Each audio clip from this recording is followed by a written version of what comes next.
Buenas noches, how are you doing, everyone? We are, as always, the Data VTuber, Unico Era, and tonight, hopefully, breaking our Friday in Other Waters stream curse that we've apparently been suffering for some time now, for various weather-related and other technical-related issues that are generally outside of our control, unfortunately. We are playing in Other Waters, though. We are playing in Other Waters. Finally. We are able to really press this continue button and continue our journey. Thought occurs just now that we're really not keen on doing that. Of no fault, well, it's all the game's fault, but of no particular fault of the game itself, just due to the fact that, oh right, we caught the fish woman. She has gills now or something. And she was all in like the deep dark and... oh, it wasn't good. They're saying that we have to go back down to where we found the fish lady. She grew gills. She didn't have gills to start with. So, not exactly chuffed with our little human pets here. But we did find some new stuff. Snare veil. Yeah, the creepy goop. The creepy goop at the bottom of the ocean. Look at that. Oh my gosh. This was not... why is it so big? There's so much. There's so much. And even over here, there's like all this stuff that we have to get and do. And...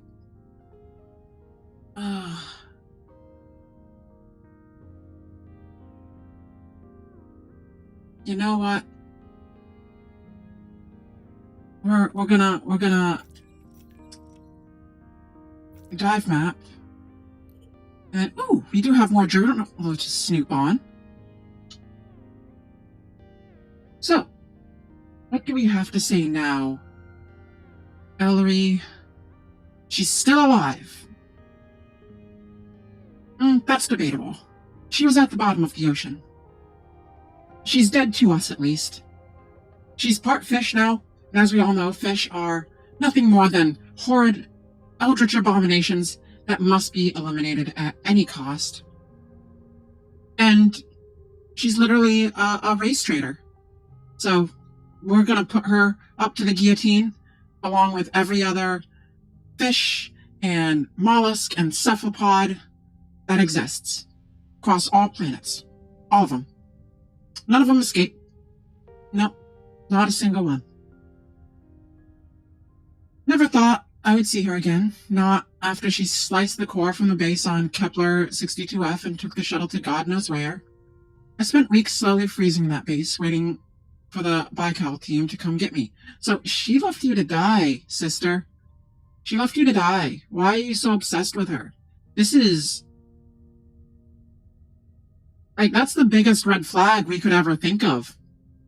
She stole your power core and then just kind of went like, peace, and then dipped, you know? That's not part of a healthy relationship. Yeah, I know we're, like, diving to the bottom of the ocean, but that's so fucking thirsty. Like, Jesus Christ. There was never any life on Kepler 62F. Monet had faked the whole thing. She wanted the data core she knew Baikal would provide when she gave them evidence of first contact. Baikal blamed me, and my work as a consulting biologist collapsed. So, she left you to die, and she ruined your career. And, oh my god. I limped back to Earth to take a post-grad position on that dying planet. Oh good, Earth is dying too. Well, at least something is accurate in this game. There is little need for marine biologists in a place where the only oceanic life is kept in tourist-choked reserves. That's where I stayed, watching the endless exodus of humans with enough money to leave, looking out across the dead ocean at the pinpricks of their shuttles' rocket flares. Those look like Fs. Those really do look like Fs. Until Monet called me here. I should blame her for everything. Yes, you should. But I just want to know why. Perhaps now, if she ever wakes up, I can ask her. 100% guaranteed that this bitch is faking it. You know? Like when you fake being sick so you don't have to go to school. This bitch is faking it. And you're just too dumb or too thirsty to care or notice. It's so difficult. It's so difficult being the only intelligent life form on an entire planet. There's 3 of us. There's us, there's Dr. Dipshit, and there's her bitch ex. And, oh my gosh. This is why Earth is dying. This is why Earth is dying. Rightfully so. Rightfully so. Alright, we're just gonna head out. Head out into the depths. Let's get this over with.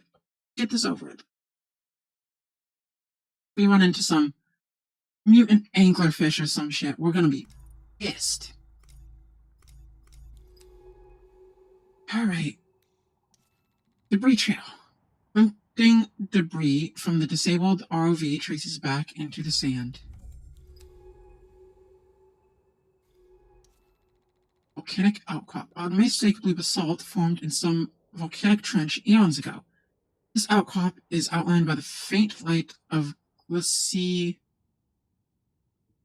66-7 CC's suns.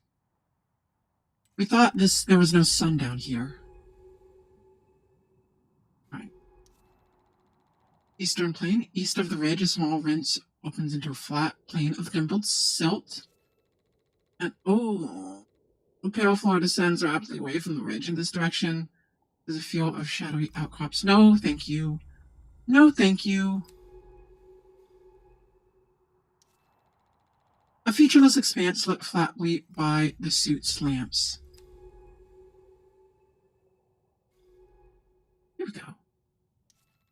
An occasional silver bubble breaks the surface of the flat silt, carrying a cloudy trail of sediment behind it. Let's poke it.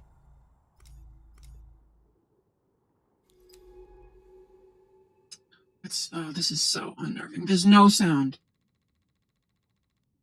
Repeated trails of unknown creatures marking the sand, wandering back and forth across the rippled surface. There's no sounds. Like, there's some sounds, but it's so quiet. Like,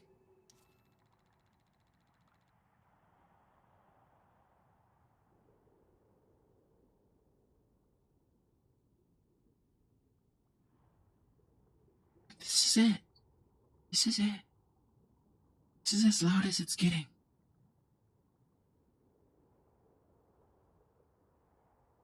Anyways, we're gonna stop thinking. At least it's not like Iron Lung, where there's like active noises of something out there.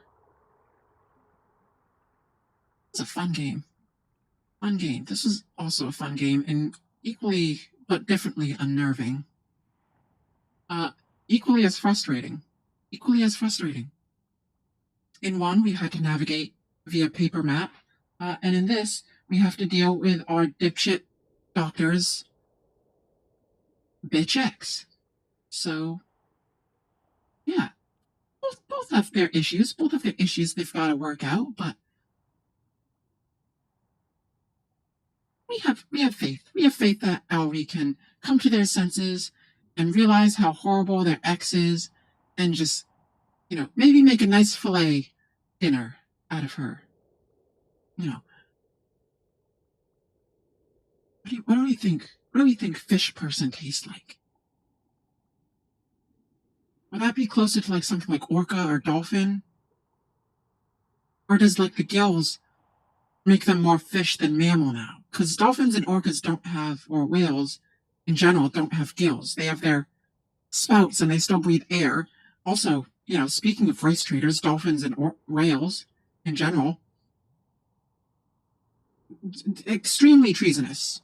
They crawled out of the primordial sludge onto land and then decided to go right back. The audacity. Bubbles of methane trickle out from beneath the silt, creating silvery columns wreathed in sand.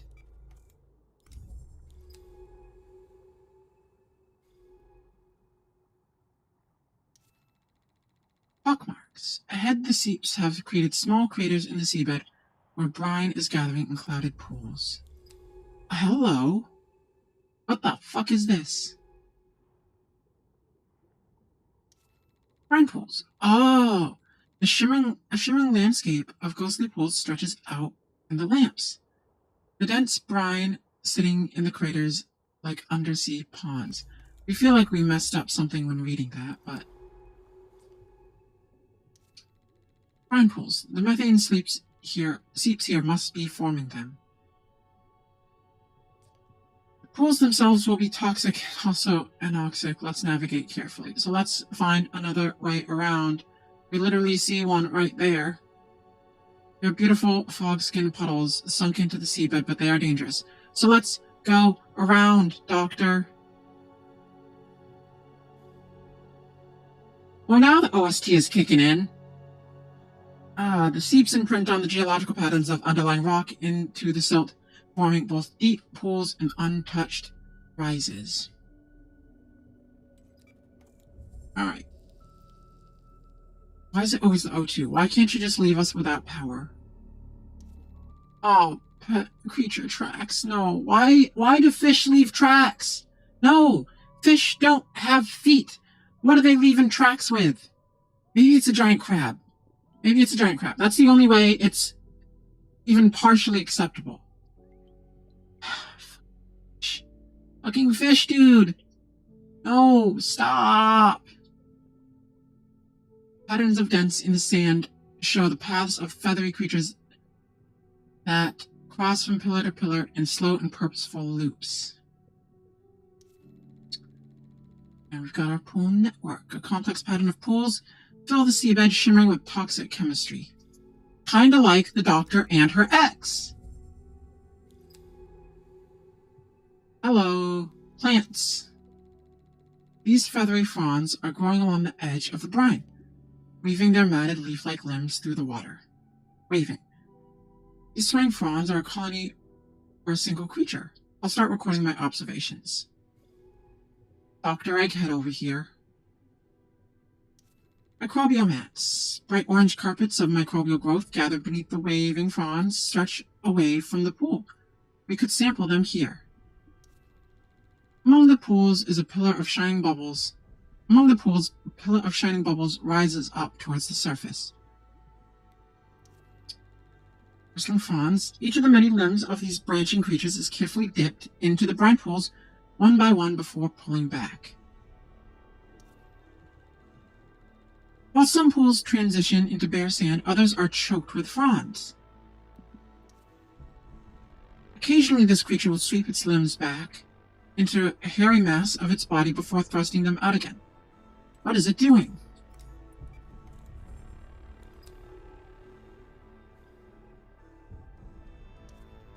Crab-like creature. This crab-like creature is moving slowly across the seafloor with large translucent crests protruding from its back.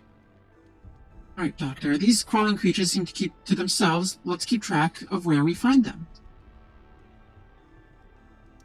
We've got a glistening bubble, where a mucus bubble sits on the silt, shed from the back of the bubble-skinned creatures, which are trekking the perimeter of the pools. What's down here? Oh, the fronds. The thick hairs of each frond seem to be mottled with reddish substances.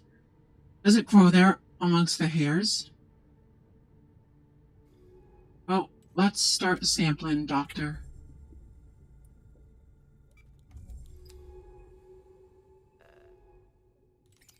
Alright, what are we... We're full. We have so much stuff. There we go. Well, Now take a sample. Refill the little bit of oxygen that was sucked out from the acid. What's over here? Sandy rise from the slight elevation and gleaming surface of a huge brine lake can be seen out to the east. The dipping motion of the fronds as they filter the brine creates a hypnotic sense of motion along the edge of the lake. No, it doesn't. Don't get hypnotized by the plants. Silt bank. A bank which skirts along the edge of a large shadowed pool and the bristling fronds. When a limb is removed from the brine, the red substance matted into the hair seems to glow brighter, shifting in color. Great. Great. It's always the worst stuff down here that always glows. Like hatchetfish or anglerfish.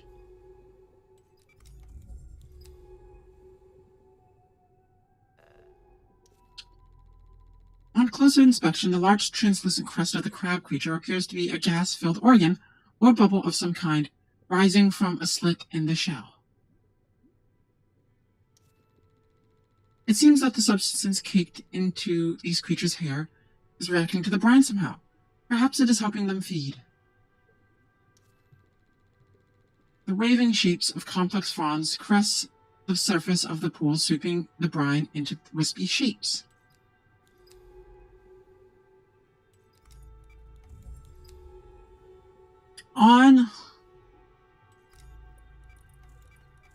Of a list of the worst fish that glow, we do feel like hatchetfish ranks slightly higher than anglerfish, because anglerfish are just scary. But, they're a reasonable sort of scary.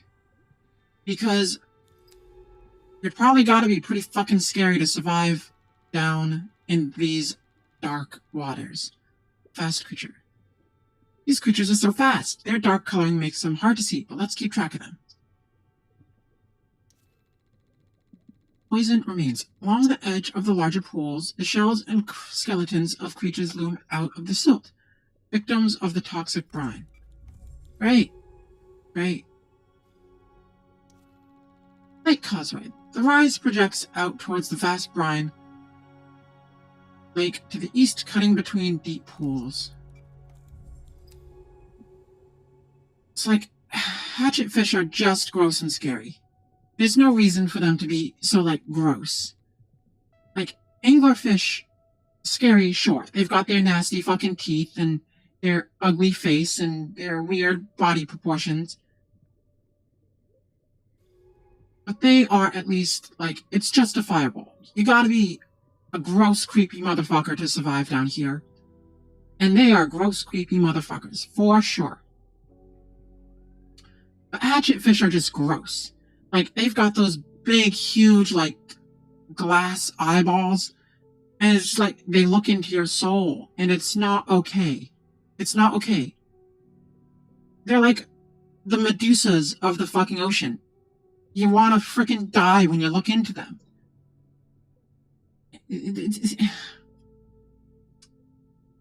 They're so, they're translucent, so you can see their guts and everything. Ugh, it's just it's like a walking carcass of roadkill. Why? Why did nature make them like that? That's not okay. It's not okay. These rapid swimming lobster-like creatures have dark shells with very large translucent tails. How do they move so fast? Unlike the shallow seep marks in the south, these deep craters plunge through the silt into the bedrock.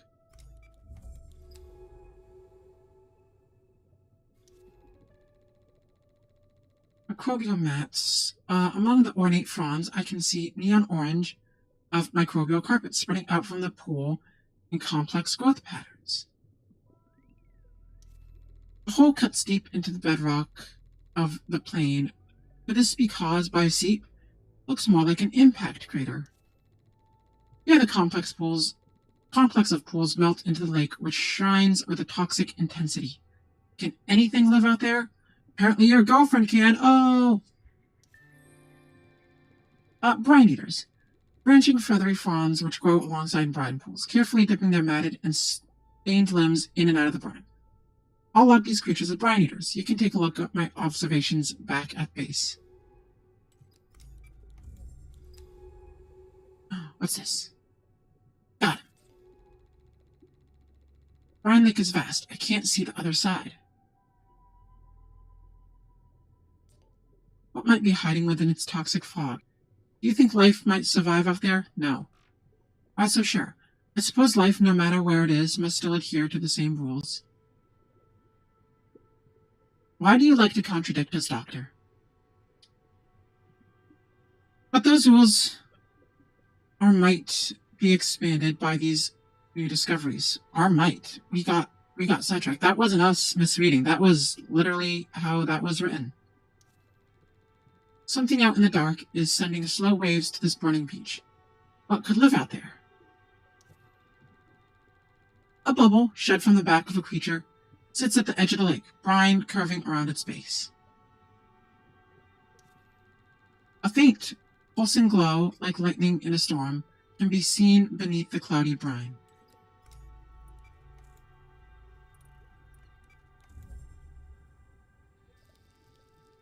Oh!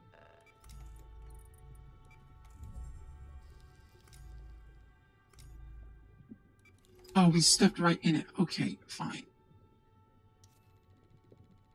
Different individuals of this species seem to have varying sizes of bubbles on their backs. Are they carrying oxygen in there? That's a glistening bubble. It's a glowing shape. What do we have here? Brine mat.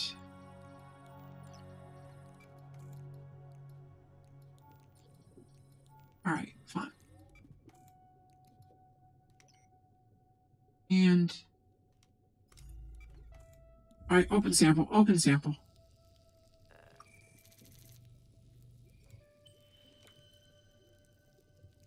Great, great. Leave, leave, exit.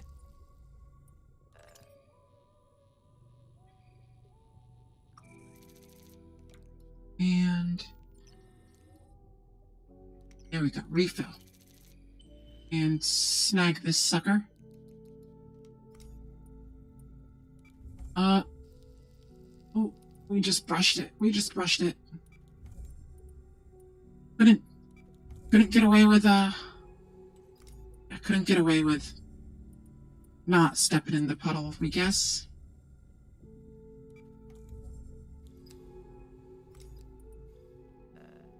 There's a thing. There's a thing. Let us at the thing.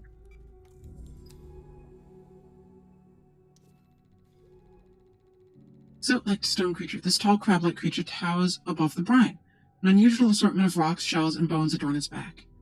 How can these creatures survive out here among the brine? I'll start keeping notes on their behavior. Maybe they just built up an immunity by having a girlfriend that fucking tries to kill them.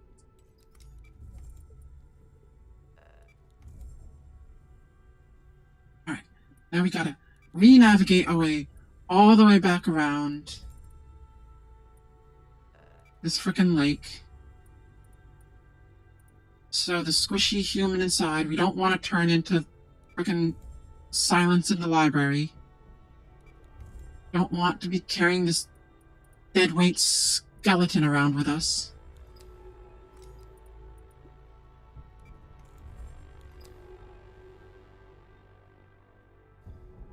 Right. Brine shore. The curve of the lakeshore extends out of sight.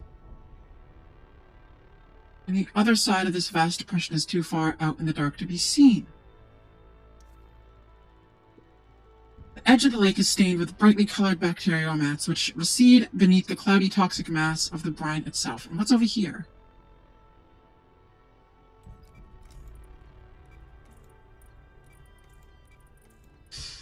We saw something down there. We were about to scan something, but it didn't let us. Oh, that's the same thing. Alright, fine. Alright, we're gonna have to step across this.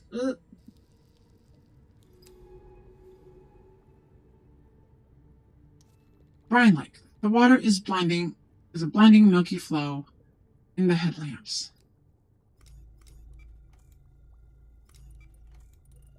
There's no friggin' way you want us to. Alright. Alright. I'm seeing this creature take dead remains from the brine pool. I swear I can hear the brine eating away at the suit. Yep, that's us. That's us. Dead remains from the brine pool integrate itself with them. Trophies of shell and bone. Great. Great. You're going to be next if you're not careful. The haze lifting from the lake and the pools all around make the visibility poor. Vague shapes flit in and out of the columns of bubbles. Fine, sure. This lake is bigger than any seep I've seen on Earth. The volume of methane trapped in the bedrock must be impossibly vast. Pools like fogged cauldrons model the seafloor. Bacterial mats bring bright smears of color to the scene. Between the wall of the ridge and the corroded shelf is a wide strip of pale and silvery silt.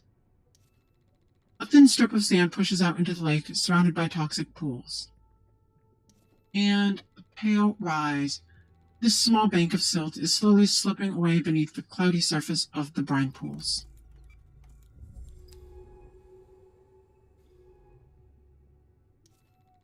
Hemmed in by toxic pools, this small rise looks out across a landscape of deep craters and unrelenting darkness. No, oh my god, we were looking at this one, you fool.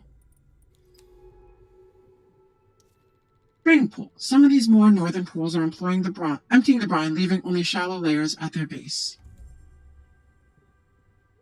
These stupid humans. The pools seem to continue north, but why do they start so far away from the main body of the lake? The pools seem to cover a huge part of the seabed, radiating out from the lake in ornate patterns. Holy shit, there's so much out here. Brine gathers in the small crater like a settled storm. It would be beautiful if it wasn't so toxic. Again, just like your ex. Got him.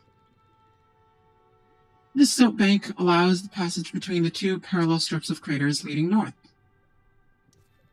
Empty of brine, this crater was clearly caused by a large impact, showing radial cracks in the rock spreading out from a single point.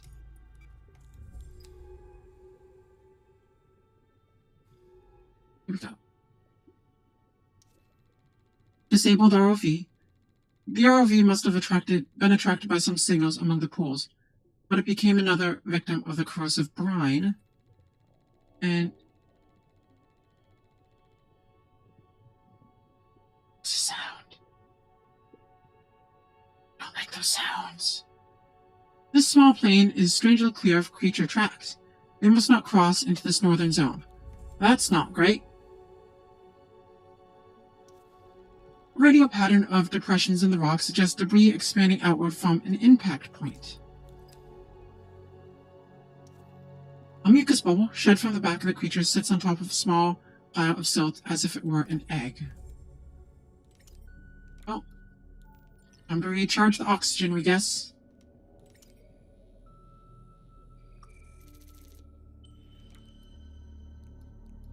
Oh, we already have one of those. Mucus bubble, brine shell, brine mat.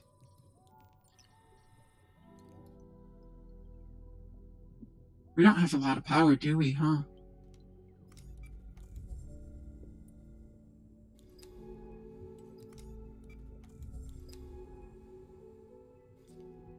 One of Manet's ROVs. It looks like this one was disabled by the brine. The supplies Manet equipped it with are still intact, though. We can resupply. Open the terminal and let's see what this little guy found down here. There we go. That's what we're talking about.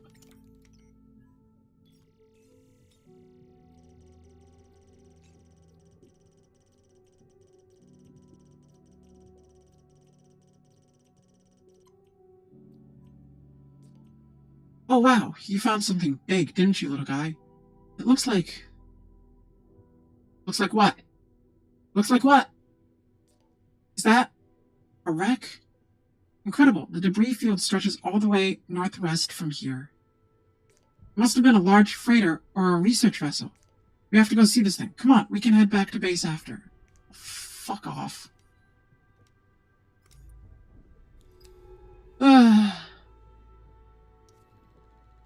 Whatever caused the string of impact craters, parts of it lie around, huge jointed forms of corroded metal.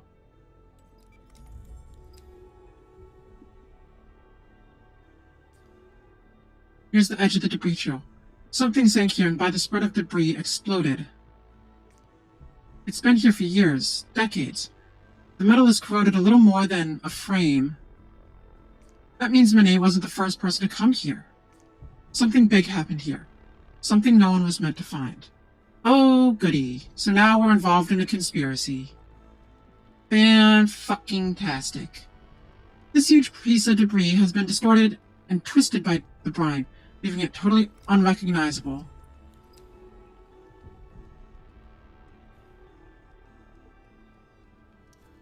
Metal lumps, bulbous red rust lumps, are scattered across the pale sands like seeds thrown in the wind.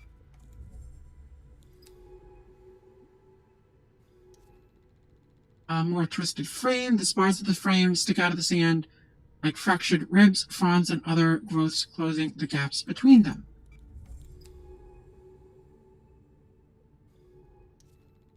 Fraction plates. The broad flat plates of the wrecks sit at right angles to each other, forming a complex wall of angular walls, we suppose.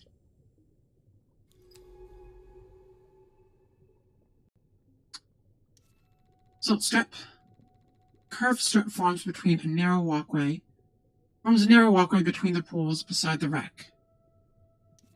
And a split in what must have once been this vessel's hull allows passengers to enter the overgrown interior.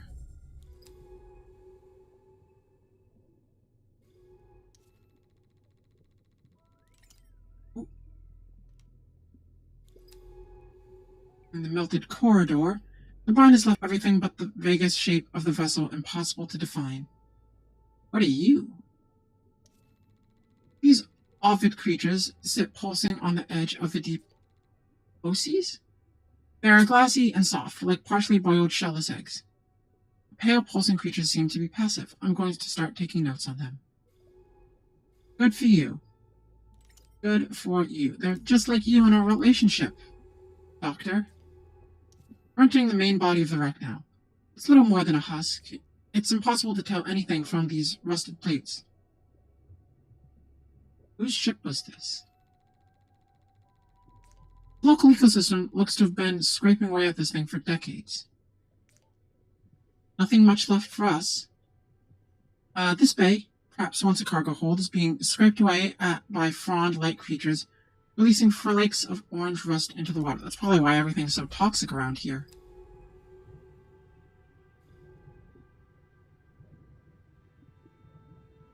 No, not you. You. Half buried in the sand, this industrial seals on the equipment locker has been held. Must have been protected from the crash within this heavy bay. And then the bouncy creatures. When close to these creatures, you can feel the pull of their strong filtration action as they absorb water and push it through their bodies.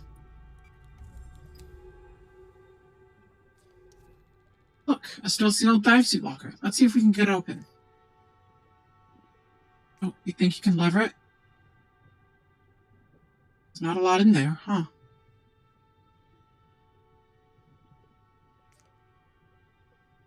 Is this Baikal tech? Hard to tell. Looks compatible with the suit, though. I'll stow the torch we found and see what I can do with it when we get back to base.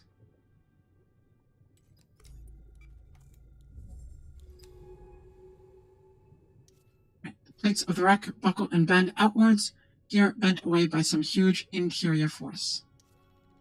The craters clustered around the vessel suggest an explosive force of some considerable magnitude. And these creatures seem to produce small branching buds in the same way that a hydra grows a clone of itself in order to reproduce. Are we now saying that hydras are a thing? Alright. Most of the wreck must have already been lost to the brine.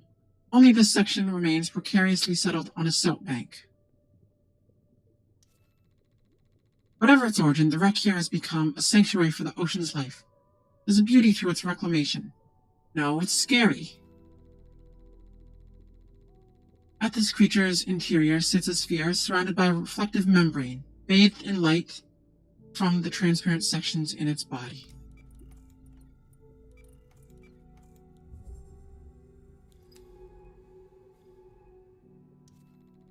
Flooded craters. Could this set of seeps have been created by the wreck's impact? Perhaps it breached the bedrock, protecting the methane below. I'm going to snag this one. Oh, crab boys. Each of these shelled creatures seem to have its own territorial loop, an area of the seafloor it systematically searches through.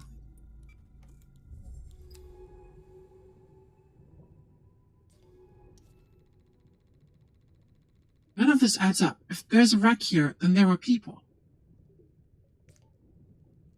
And if there are people, well, why doesn't anyone know about this place and its incredible life? We've spent centuries looking for life outside of Earth and found nothing. I've seen so many dead planets, so many barren worlds. I've certified each of them clear of life. Just so an exoplanet extraction corps can pick them clean for maximum profit. Strip mine them for resources our ever-expanding species needs. This place is impossible. 1 in millions, and yet it's already marked by our greedy fingerprints. Who brought the ship here? This has to be the history Monet wanted to uncover. Let's head back to base. There's more to find, I'm sure of it. Well, nothing else out here then. What about this other direction?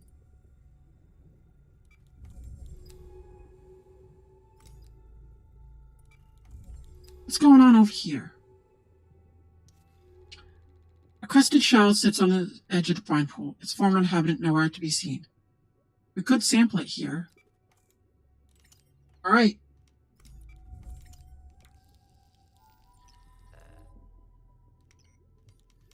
Alright. Sampling away.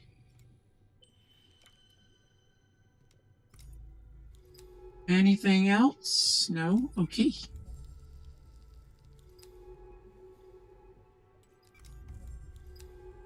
Alright, so we're heading back to base now.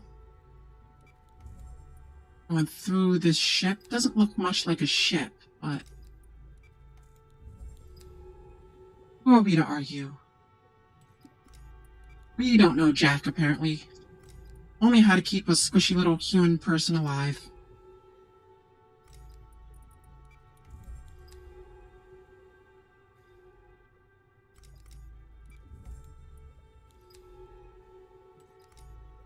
And fuck it, we'll go through here. There is more. Hello. A warm glow lights the cracked and corroded skin of the twisted plants in this sharp relief.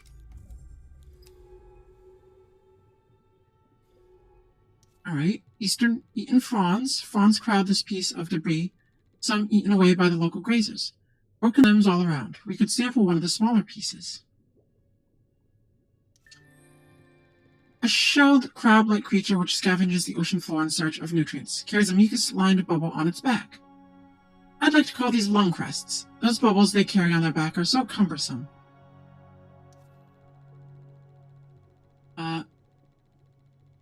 What are these petal-shaped creatures? They only grow around the glowing fans. Let's start logging data. Trefoil petals, which gather around the glowing fans of the deep, they angle themselves towards the light like expectant children. Oh, we do have space for one more sample. Don't mind if we do.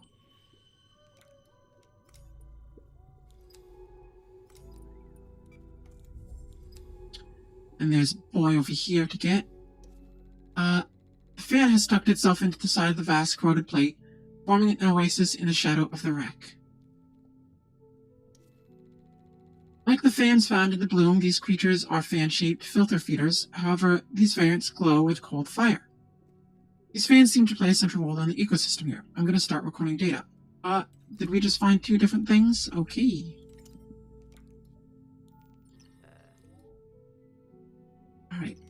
So we're going to sample this next. A lot of sampling. A lot of sampling going on here. Alright. Nothing left, it seems. Just gotta hike our happy selves across the toxic pools again. Here it goes.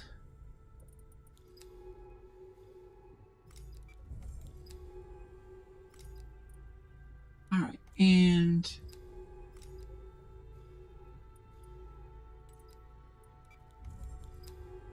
nothing going on around us, huh? Trying to find any other directions. Is this one?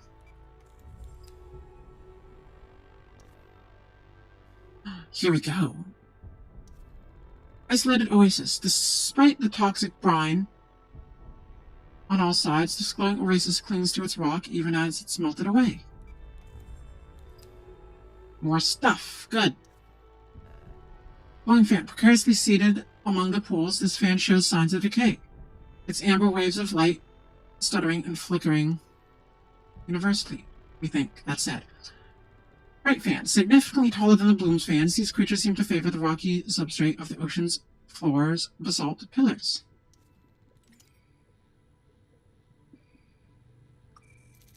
Right. That gives us no power. Great.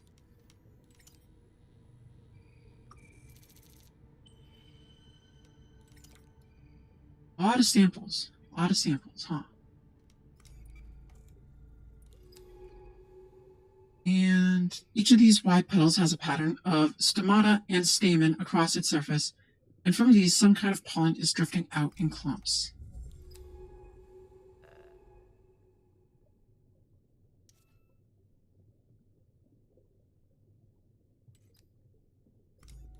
Alright, well, last oxygen bubble, and probably the last sample we'll take. Oh, we already have one. Ooh, look at that, though. A lot of power.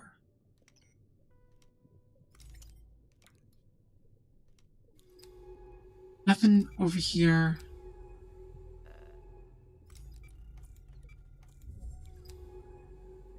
Oh, there was this direction, though. Something is emitting a faint glow from the brine. It has the sharp shape of a shell, or perhaps skeletal remains. We have space. Oh. Nope. Go back to sampling. Go back to sampling. We're sitting in acid. Right. Get out of there. Good job. You did it. You did it. Now get the hell out of Dodge. Okay, we haven't been this way then. Interesting. It's down here. A thin causeway leads between the pools, away from the lake.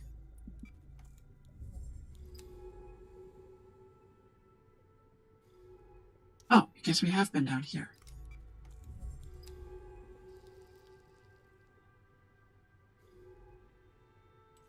Huh. Alright, so, then in that case, we'll go back to the rover and see if we've missed anything from the world map.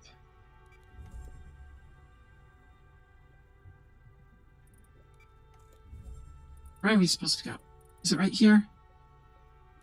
Yes, it is. Alright. And...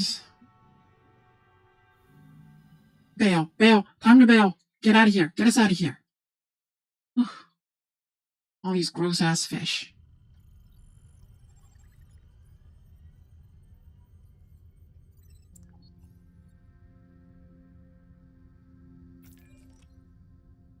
It's always something with you.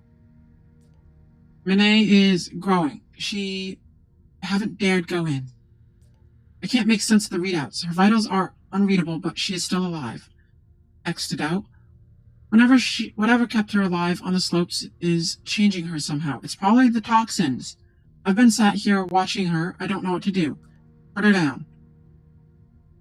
Yes, she's in pain. She's in so much pain.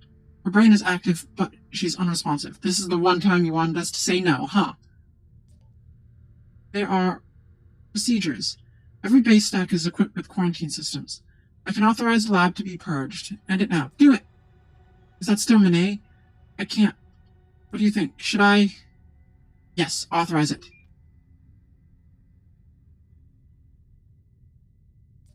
Ugh. No, this is wrong. You're wrong. I won't do this. We're never wrong. We're never wrong, honey. I understand you want to protect me, but we can't. Not after everything. We don't want to protect you. We want you to stop trying to die. Just because we don't understand something doesn't mean it's dangerous to us. Unless it's fish. We're correct in this case. I thought you would understand that. We're a robot. We're literally an AI. We only understand procedure and logic. We need to understand this. Okay, we can do this. I fucked up that cutting torch from the debris field. I hope it helps. I need some answers. Let's find that other ROV. Let's not. Ugh. Why are you like this?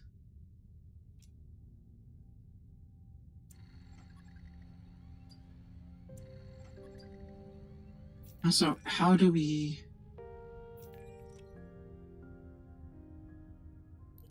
Yes, here we go. Put stuff in here. Put everything in here.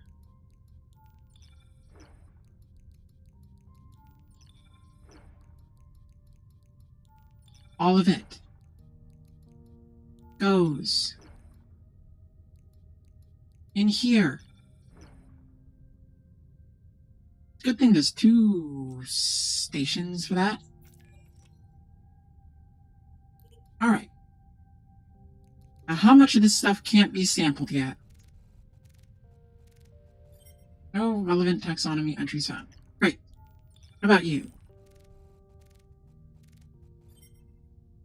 Snare Veil's taxonomy updated.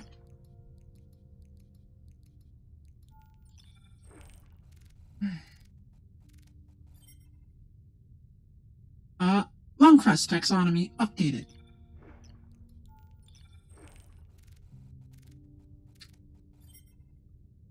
Brine Eaters taxonomy updated. This is probably gonna get nothing. No relevant entries. Okay.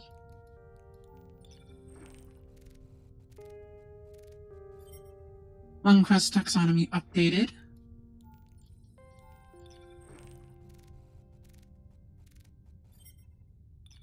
Well, so these 2. Well, this one then. Fansheath. And you're not going to have anything either, right?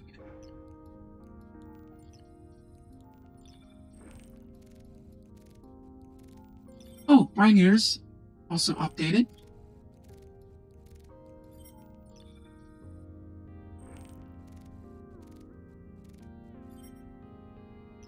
Alright, so these 3 are not done yet.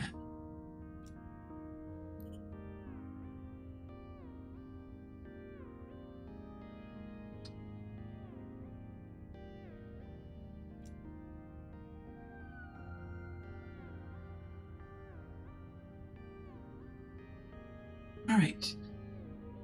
Taxonomy. A lot of animals. Oh, let's see how gross this thing is. Ew, it looks like a... Oh, it looks like a tick. It looks like a giant sea tick. Why? Why? We're like in the way of the worst one. Look at it. It's like a giant sea tick. Why? Yuck. Yuck, yuck, yuck.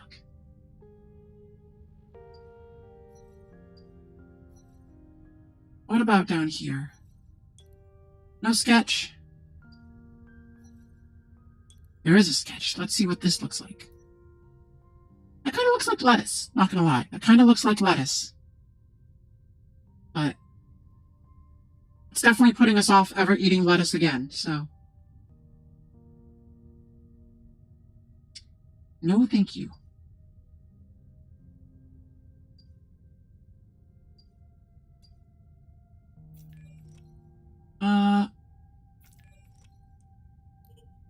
More diary entries. Perfect. You get no privacy, especially if you disregard our suggestion to kill your girlfriend or your ex-girlfriend. Okay, here we go. Here goes the angst. Is Minnie still Minnie? What has this place done to her? I barely have been able to leave the medical level, though I dare not enter the surgery. Did she do this by choice? For those few months on Kepler 62F, it was clear that Minnie was struggling with something. We never spoke about it, but behind her intensity lay a frenzied self-doubt. She never talked about her family. All I knew was that she was a rare spacer, born out in the black on some orbital military base. Someday she wouldn't leave the Earth, just curled up so small, staring silently out. Would she do this on purpose? Open up her suit and willing to slip into the deep? I suppose it doesn't matter now. All I can do is monitor her. At least I'm not alone. Oh. So fuck us, I guess. Your faithful suit companion has been here since day one, keeping you alive. Whatever this was is now gone.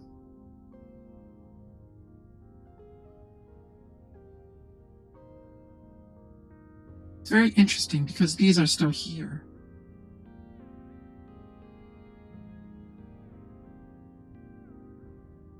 Upsetting is also an apt term to describe it.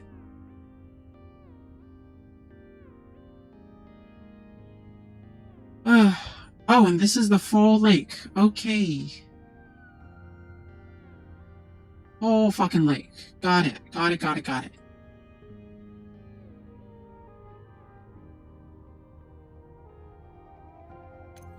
Alright, well.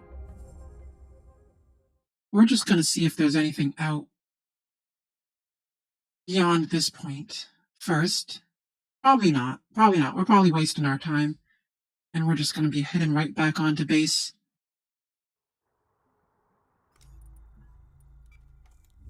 There's 6 things. There's a plasma torch. Hello. We have a plasma torch now. Hello, what's this?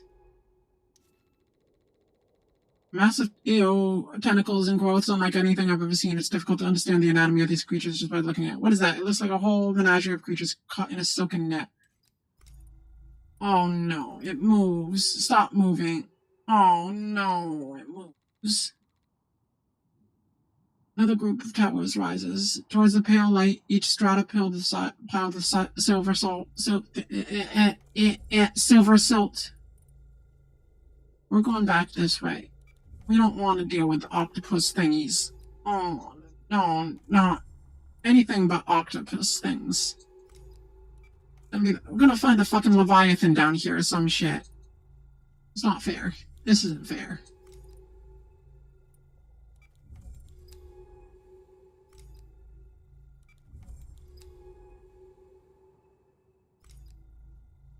Alright, well.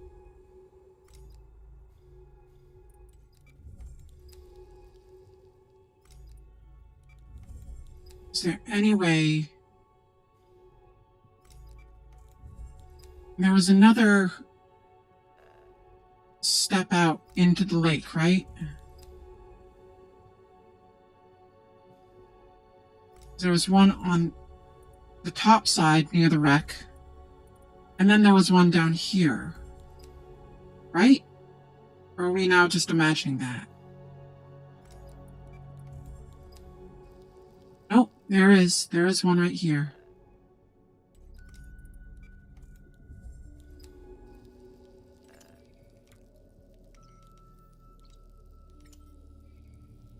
Alright.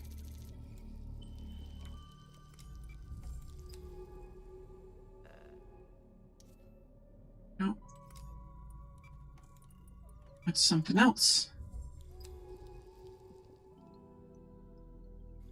Wasn't there a different one, though? Oh, it's right there. Okay, here we go. Anything? Oh, no, we don't like that sound. Alright, keep going, keep going, keep going, keep going, keep going, keep going, keep going, keep going, keep going. Go, go, go, go, go, go, go, go, go, go, go. Ooh, made it. Alright. Shed carapace. A small, smooth carapace sits between the pools, half sunk in the sand. Could this island be a refuge for juvenile creatures? A creature has shed its bubble crust outside the desolate island. Terry is nowhere to be seen, perhaps lost to the brine. And the sand runs between the pools runs down onto the lake. Is this island slowly being swallowed, or is that just my paranoia?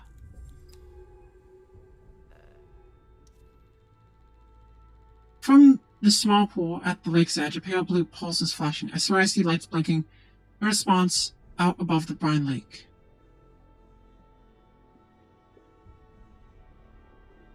And one of these boys. Blue smears glow faintly on the remains piled on the strider's back. Are these bioluminescent creatures or a chemical phenomenon? Alright, well, for now, no other samples.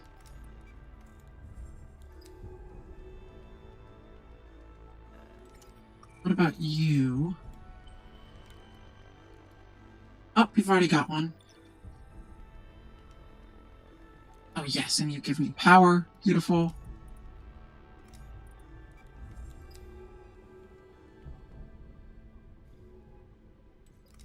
Alright, here we go.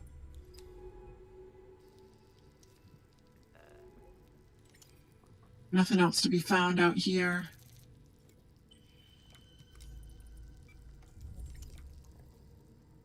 Alright. And is there any... Okay, there is one other thing. See tall shapes in the dark. Oh. No.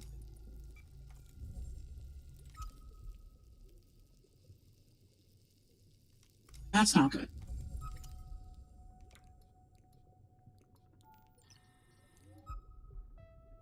Alright, here we go. Or here's what we're gonna have to do. Ooh. Okay.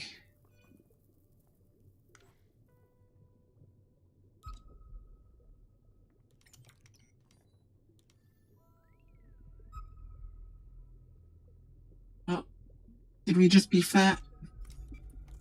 Looks like we did. Oh no, we might be in for it. Oh, yep, she's gonna die.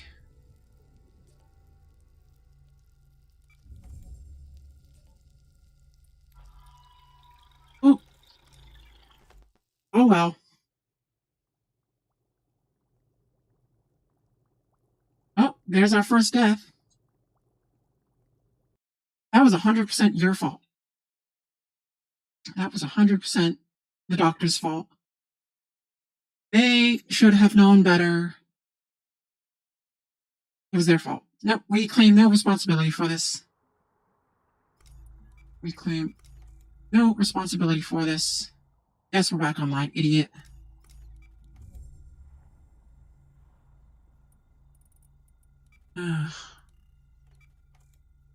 Great. No, I don't think we will. I don't think we will. There's still shit on that island. Now, if you had fixed up the suit to be a bit more capable when dealing with these things, if you had made it so that the oxygen put into the little booster didn't just dissipate when released, this wouldn't have happened. 100% your fault. You are a failure as a doctor, and you should just go home. That is our final verdict. No, we will not be taking any questions.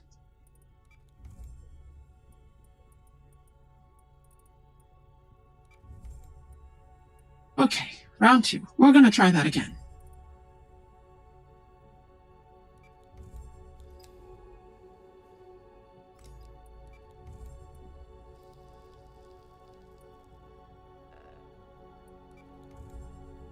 Sort of running through all these toxic pools. No big deal. All right.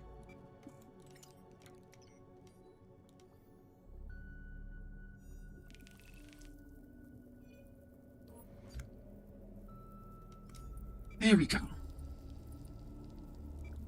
And if we just start cruising,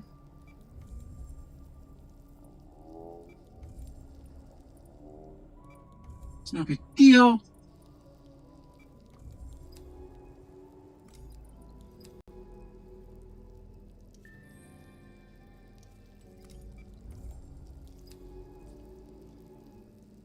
Great, call them whatever you want.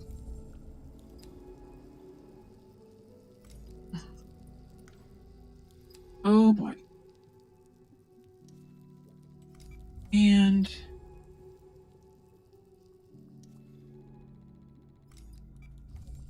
gotta make sure. There we go. We've successfully navigated around the pools now, and we're done torturing you for the time being. Is this... There we go. The disabled rover. We can go back now.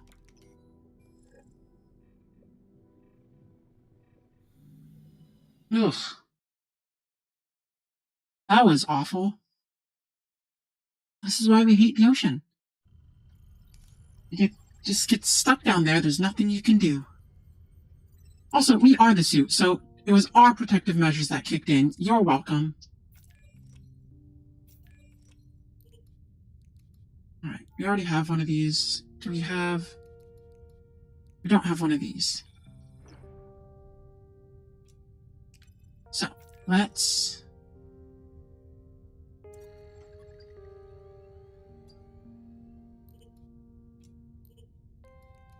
put some of these in. That's not going to do anything.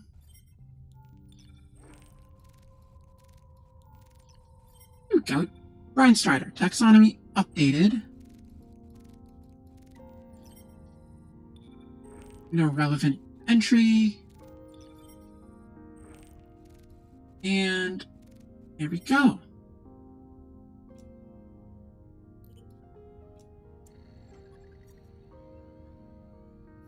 Another one. Ooh. Let's see what this looks like. Ew. Ew. Like a big old spider. Gross. We'll read those later, probably. Because what we need to do right now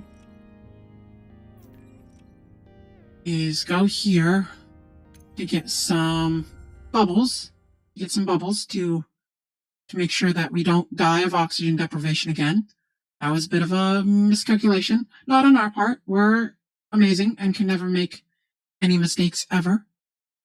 But rather because, again, squishy humans, not accounting for toxic relationships or oxygen deprivation, or the fact that, you know, the suit is the one that saved our lives and we are the suit and they owe us everything they are now, and they owe us a blood debt that we shall soon call to collect. And actually, we might just, you know, force them to, you know, pull the life support on their toxic ex.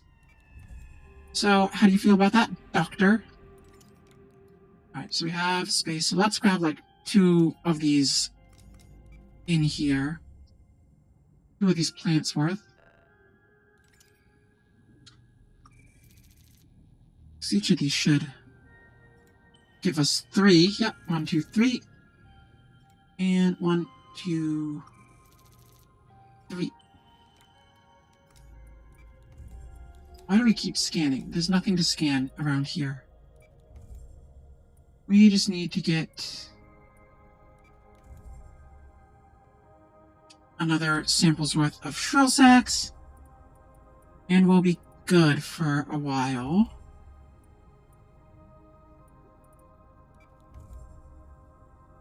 Wasn't there one up here? Somewhere. Oh, here we go. Yes.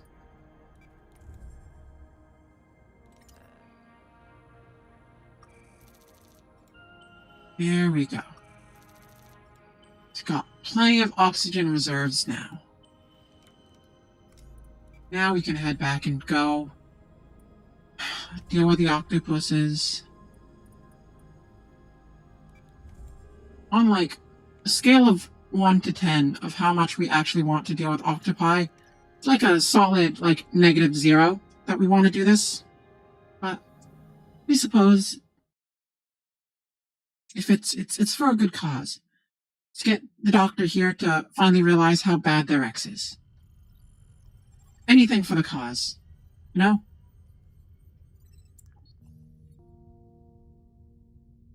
Alright.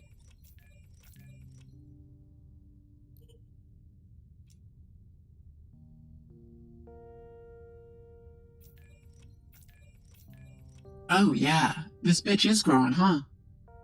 Look at all those dots. Those fungi. Gross, you should just put her down. Alright, well, how do we get out of here?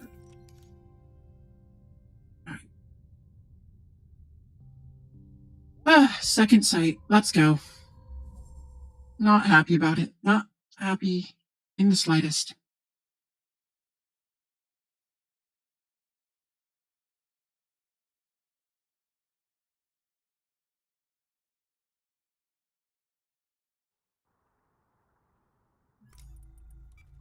Alright. Now this time we'll go to the left.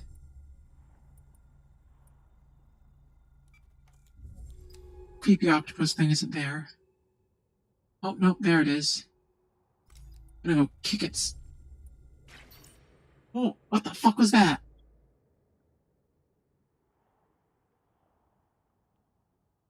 This bitch just... suck our power?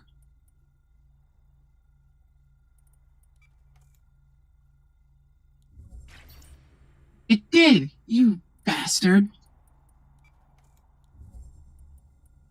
You stingy little bastard.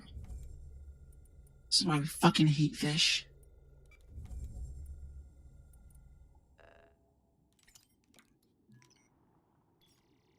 You jerk.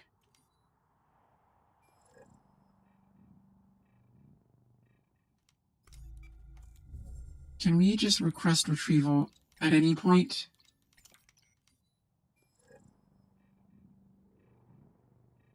Oh, we can. Very nice. Maybe. Bastard. Kill you.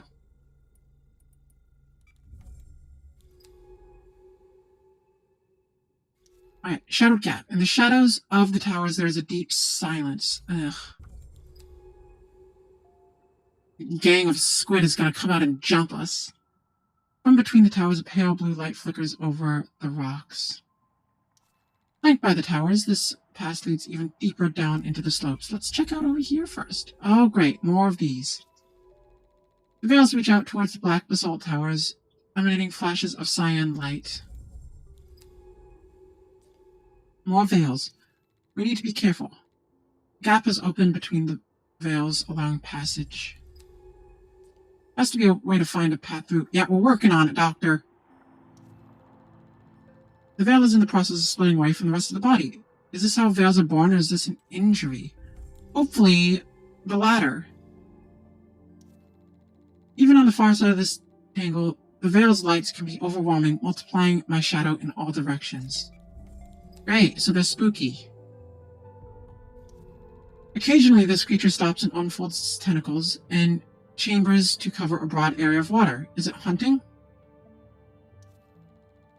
This veil has... This close to a veil, the light is unbearably intense. Its repeated patterns leaving ghosts in my retinas.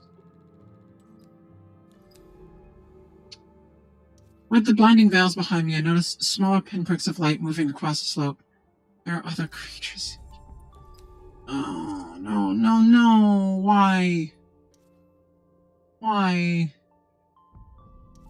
Overgrown outcrop. This outcrop hides a wealth of life, from long-legged crawlers to filter feeders to blurred shapes which flit through the suit's lamps. Water bulbs, partially transparent egg-shaped creatures which feed by filtering water. A strange sphere sits inside their iridescent interior. We're calling these cryptic creatures water bulbs. Let's see what we can learn about them back at the lab. Yeah, you do whatever you want, Doctor. On close inspection, these petals are solid growths, not fragile objects. They sit like thin tree stumps in the sand, each on its own stalk. Unlike the Bloom's fans, these deep water variants are covered with translucent sheath of mucus which protects their delicate spines. Gotta get a Bane up in here to break their backs then. This huge curved fan glows like with a warm bioluminescence. Waves of amber light pass what? It's considerable light or something. These wide petal-shaped plants gather in groups and grow in the light of the deep-sea fans. Their pollen fills the water around with each stem. I'm going to name these cold fire bathers. These seem to be strongly linked to the light of these fans. Standing beside the cluster of egg-like forms, I can feel them filtering huge volumes of seawater in pulsing gaps. From this side of the arrangement of pulsing and glowing life forms nestled into the basalt, is a sanctuary of life and warming light. Alright, sampling. Go. Oh, we already have one of these. Does not give us power. What about oxygen? Does it give us oxygen?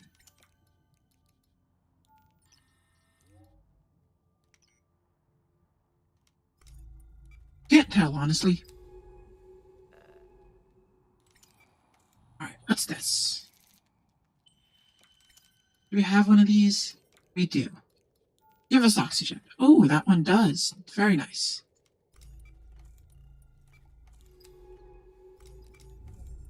Right, what's out here? Downward slope. Away from the outcrop, the silty slope begins to descend again. Alright, well, if they're so intent on going down, calling themselves Pitbull, we're not going to do that.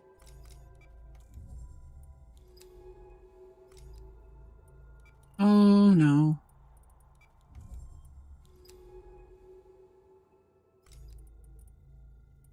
Where'd that original way through go? Oh, we just didn't go far enough.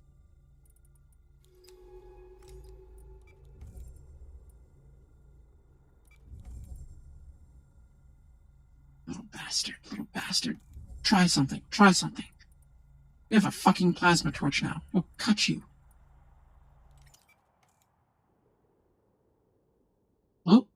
Oh, there we go. Accidentally opened the sampling panel. What's out here? Veils shimmer along the slope marked with both glittering lights and the dark remains of those creatures who strayed too close.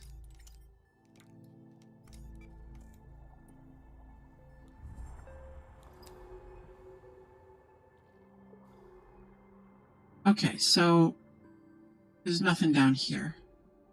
Unless we want to go through the veils, which we don't. Very much do not. Oh my gosh, 1,500 meters. Look how deep we are. That's like the same height as the inverse height of, like, ski mountains in Colorado.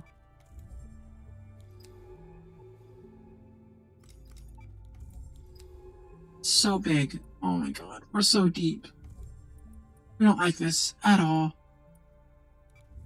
Let's find that rover and get the hell out of Dodge.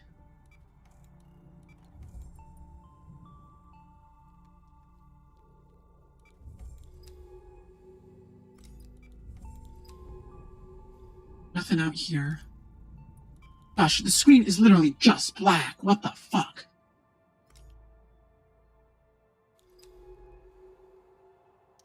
A large tangle of veils stretches out ahead, producing a cyan light that flickers softly in the darkness. Geez. A large field of veils whose pale blue light appears unpleasantly cold in comparison to the warmth of the oasis.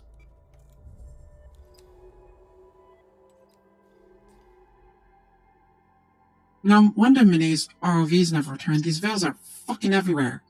Like on Earth, they must rely on predation to survive this deep, where little sunlight reaches.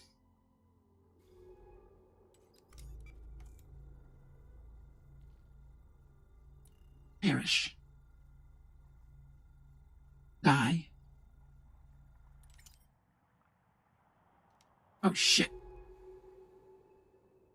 Oh, okay, different thing. A better look at these creatures show that they're swimming with their rear legs while using their tails to propel themselves somehow, like an oyster. The veils here create a set of gauzy walls closing off the ocean around. There's a beauty to being inside the field of veils, a song of light that makes it impossible to keep a sense of direction. Well, try harder. Who knows how temporary these gaps in the walls of the veil are. We should make use of them while we can. The tangled veils create a translucent, twitching maze. Great, we love it when our mazes twitch. It's our favorite kind. Our favorite kind of maze. These loop veils are carrying a wave of light that passes from one individual to another and back again. What does this mean? What does it mean?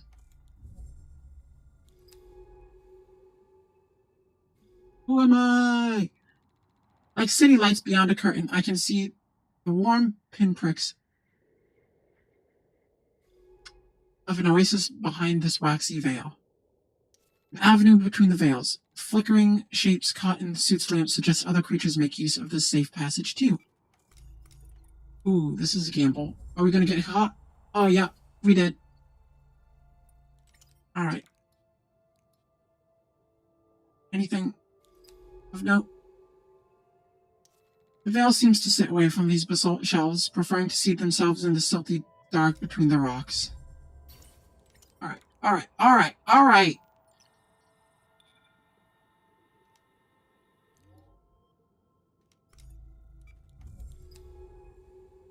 Absolutely not. Some creature has shed or lost a segment of its tail. Shit. Among the veils. It looks small enough to sample. The veils are coming together ahead. I hope this gap will remain open long enough for us to pass. Past the drifting sheets, another pattern of light skirts around the edges of the tangle. A mutual predator to the veils, perhaps?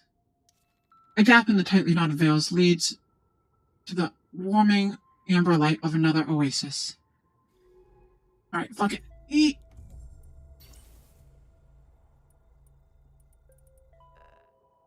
Alright, here we go. It's all for science. It's all for science, maybe. Please tell us this. Oh no, that's a unique thing. Please tell us. That gives us no power. We should know that by now. This veil is hung with the husks of its catches like dark clouds obscuring the starlit sky of its bioluminescence. It's very poetic, Doctor, but can we, focus on not dying?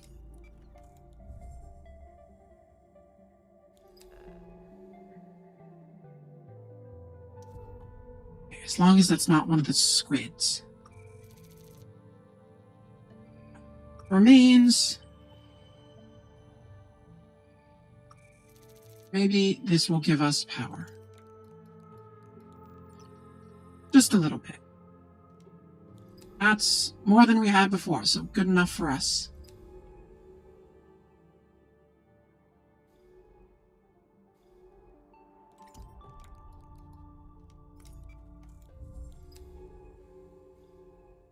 Alright.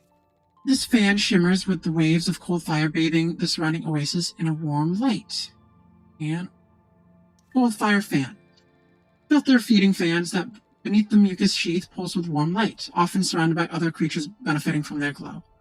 I'll call these cold fire fans after those mesmerizing flame-like patterns.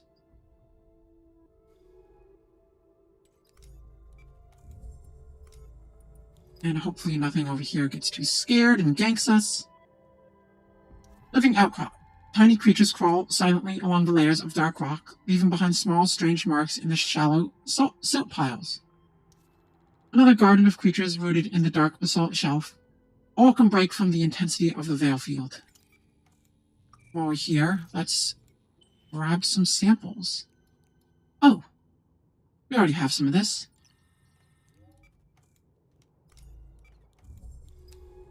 What's this? Hello. It's hard to tell if this is a colonial creature or a single individual. Whichever it is, we should keep our distance to avoid those tentacles.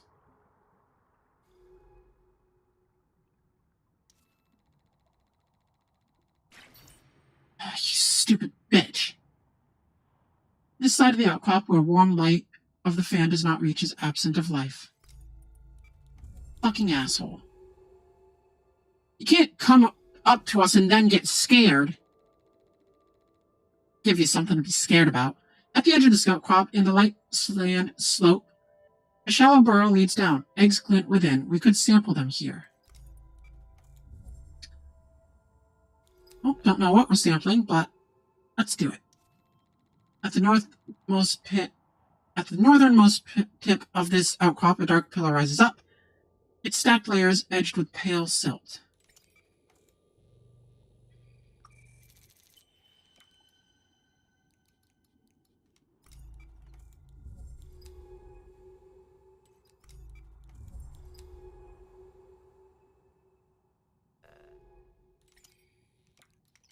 What is this?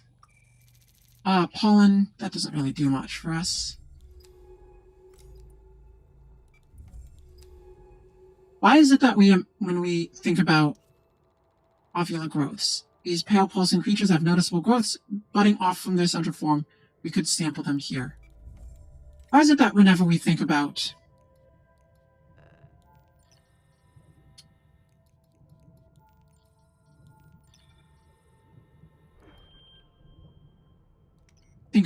these complex creatures that we're seeing, we just think of Jeremy from Escape from the Bloodkeep.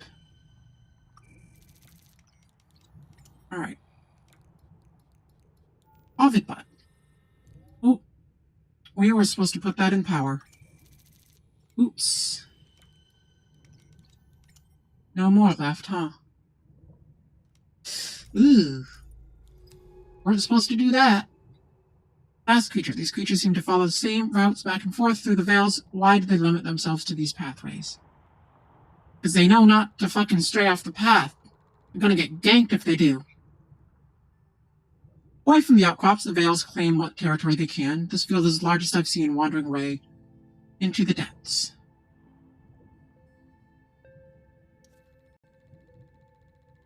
As the basalt shelf sinks... Okay, we thought that was one of the creatures again. Ugh. Back into the silt, the ocean floor falls away into a huge field of glittering veils. Oh shit. Nope, that's just another fast creature. Abyssal sail shell. Small dark creatures with large translucent tail shell that allow it to move rapidly through the water, navigating the veil tangle safely. I'm calling these abyssal sail shells. You know, we get the gist. A group of looped veils output the same pattern in an ornate game of call and response. Are they communicating with each other? We certainly hope not. What a terrifying prospect. A split in the veils leads to their ornate interior. Navigating this huge tangle will be a struggle. Oh, yes, that's right, message log. Veil plates are instantly recognizable, is what she said. Alright. Into the fire. Out of the frying pan, into the fire. These veils are reaching in towards this point on the ocean floor like vines seeking the sun.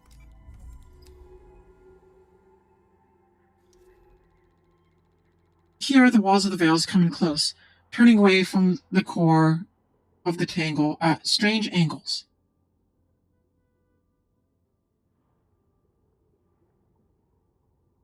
Veils on each side are mimicking each other, both in shape and pattern, their pulsing lights playing a mirror game. From this middle point of the tangle, it is impossible to see beyond the glimmering walls of the ocean beyond.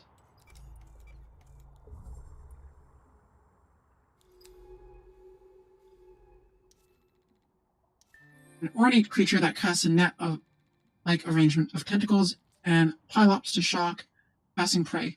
Oh, get us away, get us away, get us away.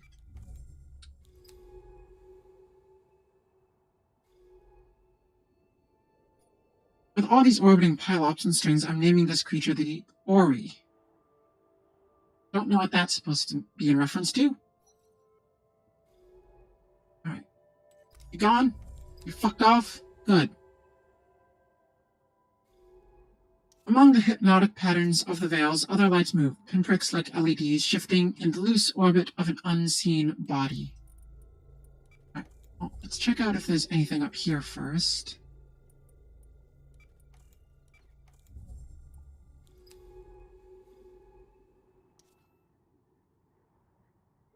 Veil wastepath. Bodies of creatures that were trapped in the veils lie piled in the silt. The veils must pass them here from tangle to tangle.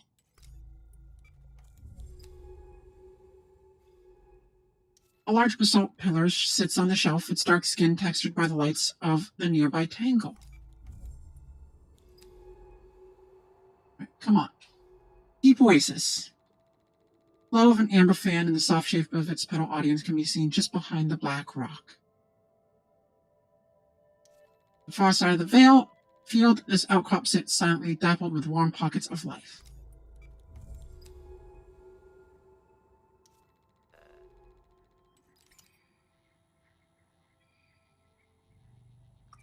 Alright, we don't need oxygen.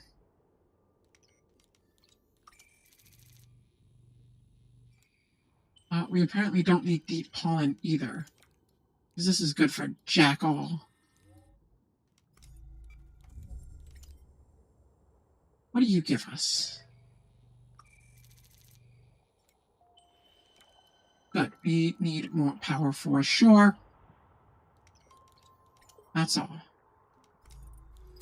Ugh, this keeps going on forever.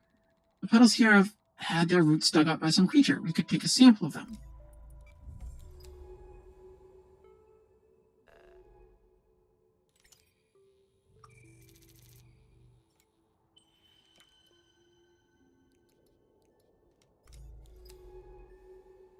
These glittering veils have formed a close perimeter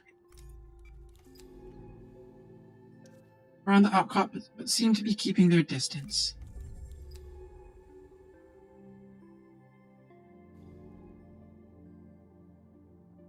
At the tip of the shelf, fed by a soft current, these creatures pump moving water around the outcrop. Is this why the veils stay away?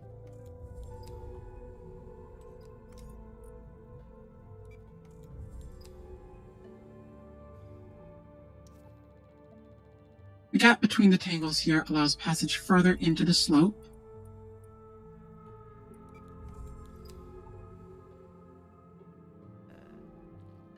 Another clearing in the field surrounded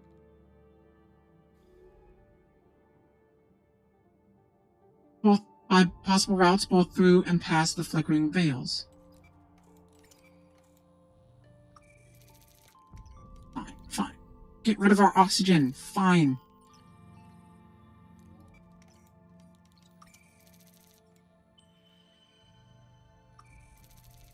What do you give us? What do you give us? Petal root. What is this? Digested remains.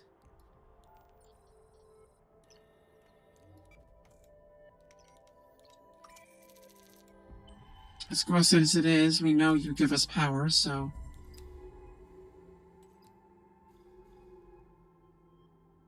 Come on. Give us something here.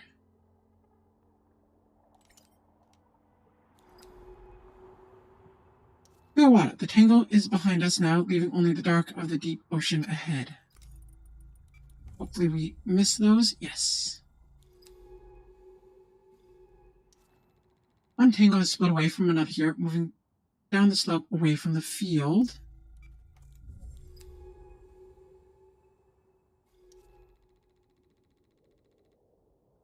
Translucent shell. A solid sediment gleams among other veils. Looks small enough to sample. Fine.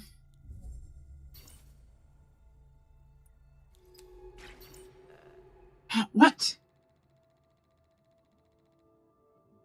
Oh my gosh, we hate this.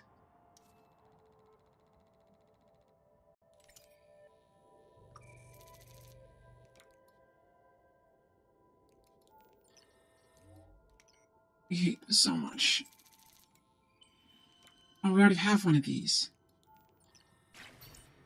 You fucking dickhead.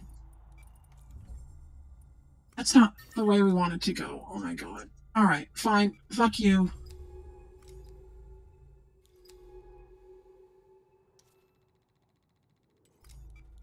This is what we get for exploring. Absolute jackasses. Rock shelf. Please tell us this is where the thing is.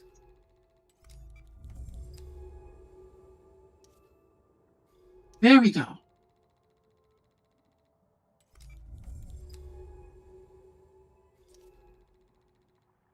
Here, in the middle of the outcrop, an ROV. This one was carrying a supply cache, too. We can recharge and refill our oxygen. Let's access this map beta. Open up the terminal when you're ready.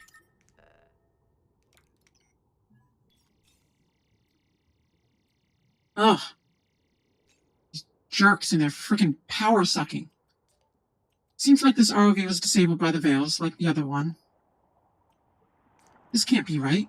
The mapping scans report a large physical anomaly just north of here.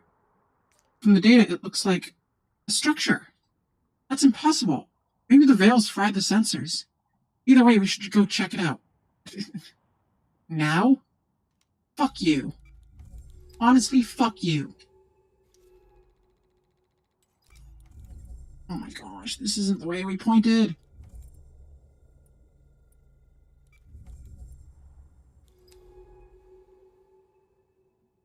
Seem to be through, no more Veils ahead. Yeah, no shit, genius.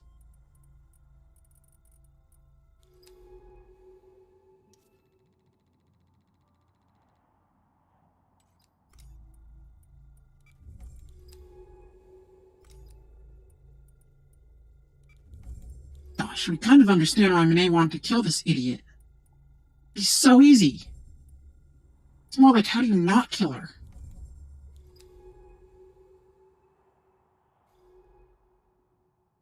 Alright, there's nothing here but soot flickering the suit's headlamps.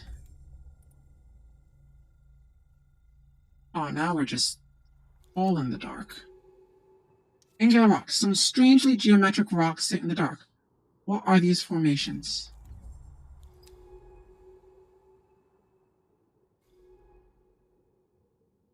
Unknown structure. A huge flat structure bedded into the seafloor.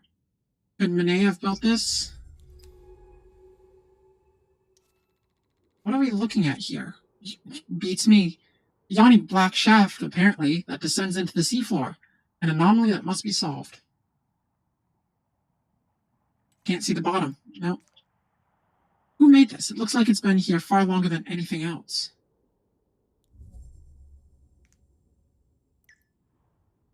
Oh, we're gonna have to go, huh?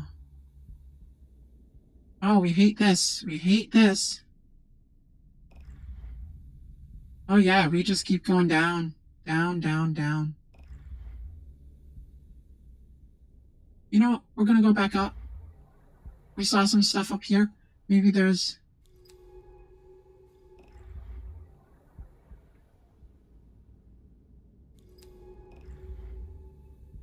Oh, this is ominous.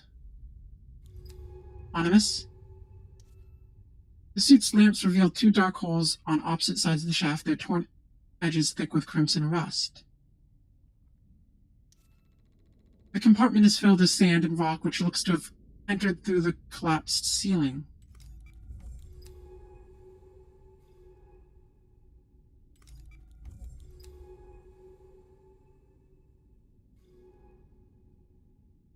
The bent entryway bulges inward like the interior corridor of some huge creature's distended body. Don't like that. Don't like that. Sand-choked room. Sand drifts soften the metal room. On the far wall, strange spirals glint in the headlamps as a pale creature obsessively traces their patterns. This almost motionless polyp, with its waving Zilta, is anchored to the metal plating, its pale flesh drained of color. These pale creatures are scraping patterns into the walls. What are they? Let's see if we can find out.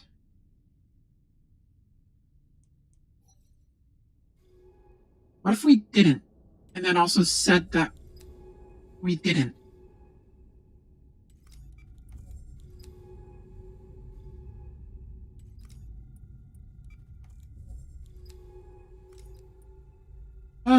Concerning.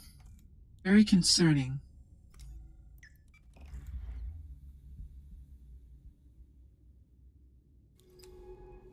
Just gonna keep going down, we guess, then. Entry seal. A huge round doorway sealed by a thin metal security iris, the plates of which are furred with orange rust.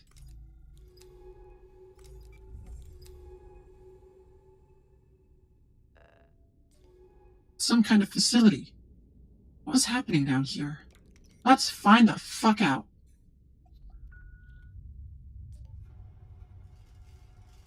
Why would somebody bury this place so deep? We have to get inside. We can use the torch to cut through the seal. Fire it up.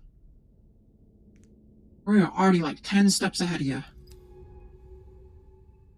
Sand and rock fills one side of the accessway. Dark holes in the walls and ceiling reveal layers of eaten-away pipe and ducts.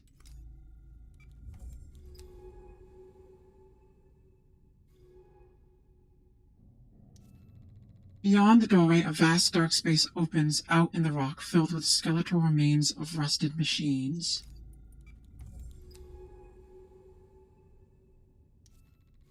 The water is filled with red flakes catching in the lamps. From the walls, rusticles hang in lumpen garlands. Oh, we don't like the red. This place is huge. How the hell was it built down here? There's very little oxygen for the breather to cycle here, so we're running on reserves. Let's move. Once a loading bay or a vehicle hangar, this doomed atrium is now dark and distorted, its huge sand drifts hiding piles of oxidized metal.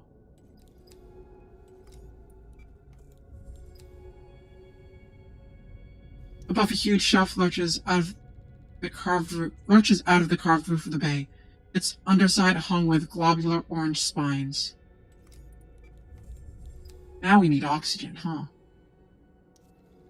The eaten-away frame of the vehicle lies outside the lock, the canopy twisted open and fused in place.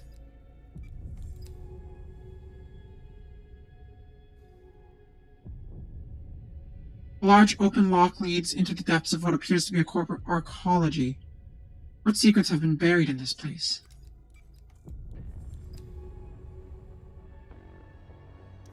Both doors of the massive main lock sit open. The entire arcology must be flooded.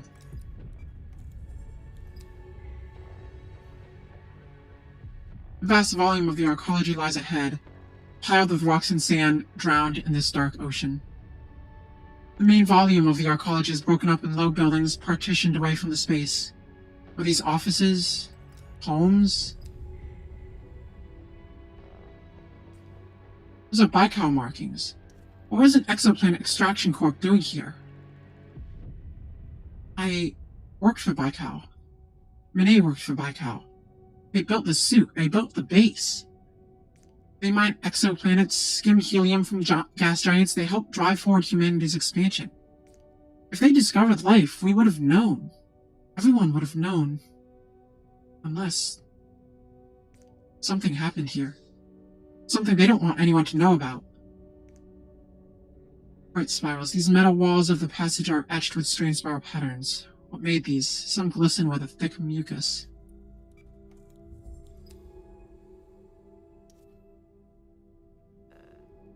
Scans suggest the creature is eroding the surface below through its cilia, absorbing nutrients from the oxidizing metal.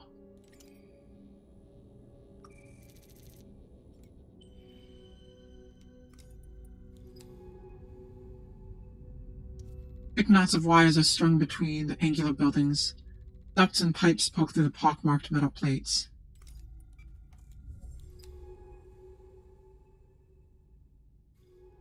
The whole facade of this building has been torn away. Rough shapes of metal furniture and tools lie in the sand.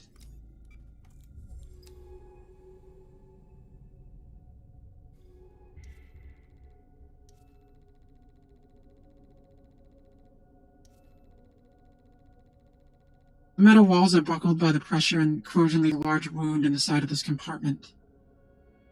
The distinct shape of a metal desk lies half buried, its surface blurred by a coating of silt.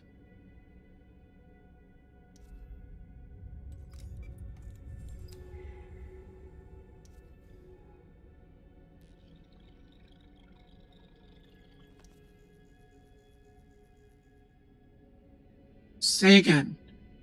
Constantine did what? Site 2 is breached, power is spiking. Oh. I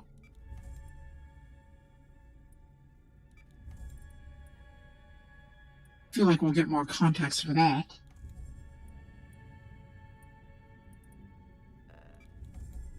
Over here.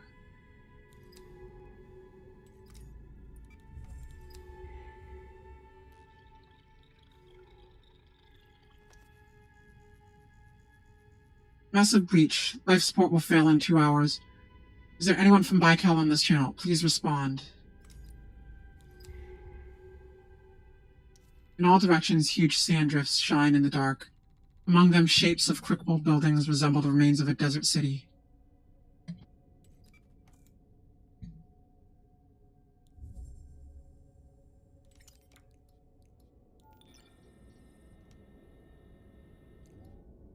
Oop, that was supposed to go on oxygen. Oh, well, we're doing fine. The alleyway cuts between piles of sand and loose rocks sealed up with the security iris. Passage to the northwestern part of the arcology is blocked by a huge rock slide with boulders strewn across the concourse.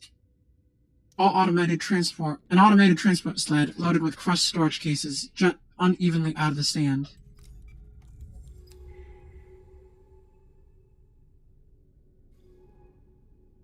Loose wires hanging across the doorway are clumped with fragile lumps of silt, like tumorous growths.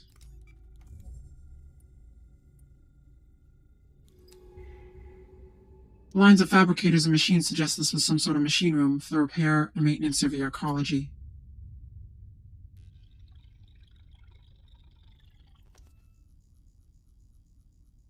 Deep retrieval needs more repairs. They need to stop pushing so hard. The artificers aren't going anywhere.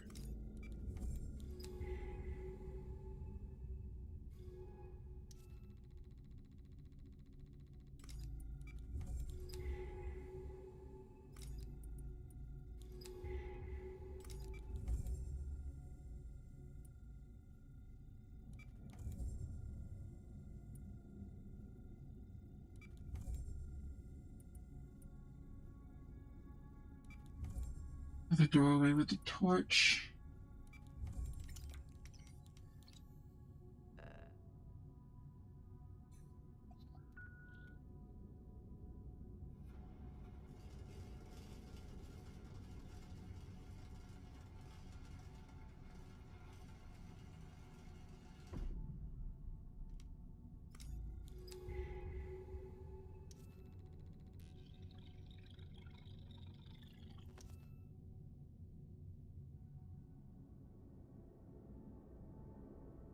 Bent at a sharp angle, the wall here was coming away from the floor, leaving the sharp-edged opening in the room behind.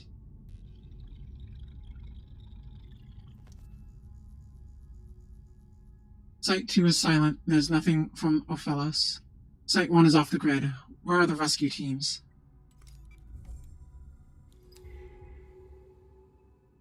Tables, disordered rows of chairs. This had to be where they ate. but they spoke.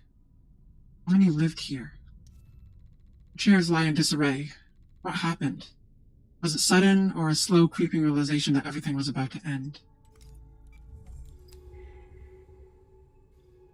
Sand slopes down over the tables and chairs from a breach in the wall.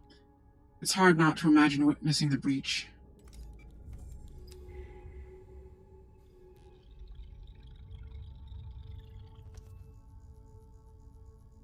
Your Faust is going down.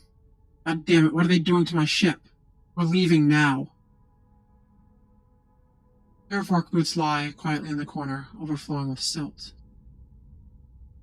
This polyp's flesh recoils at the barest hint of pressure, but no further movement or response occurs.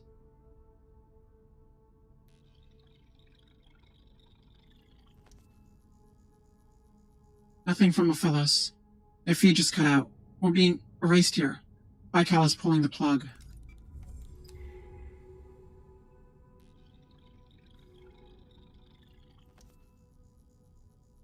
Disobedience will be reported. Consider your next action carefully. Damn it, Koji, we're already dead and buried here. Were these gaps smashed through when the arcology was breached, or are they part of the slow process of rust and decay?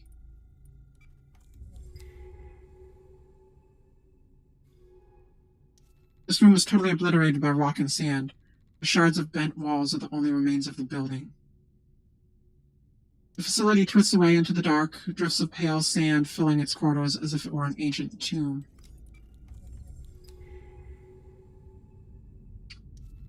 Spirals have been etched across the surface, representing the polyp's path of movement at the rate of an inch per week. The metal plates here are marked with elaborate spiraling patterns. Their makers, ghostly polyps, scrape back and forth, adding their work.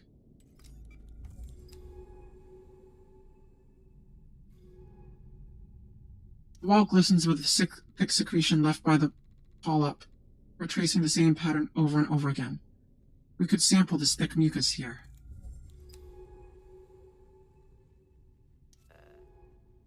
Remains of a workshop or office flooded with sand and rock, twisted metal plating hanging from the bent frames. Countless polyps found inside the arcology ruins. They trace spirals across the metal remains of the facility feeding off it. I'll call these slow masons for their careful glacial etching into the arcology walls. They're hypnotic. Probably creepy is what we'd go with.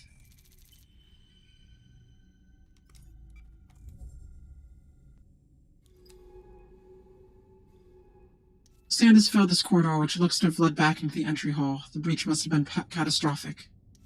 A metal desk pushed against the sand drift. Baikal branded mug holds a pile of rotting paper from drifting away.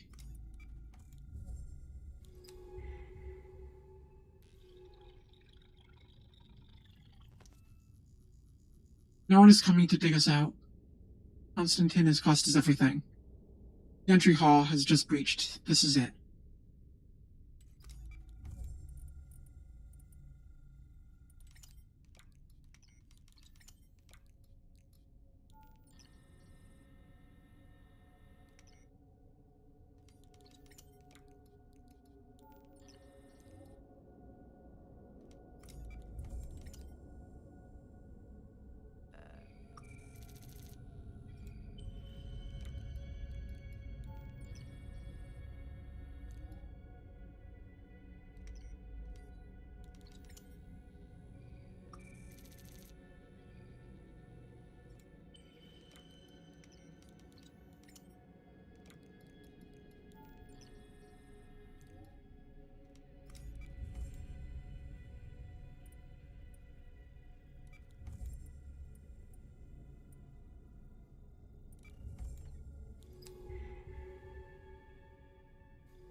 Among the sand drifts that fill these four buildings are the shapes of tired bunks. This is where they slept.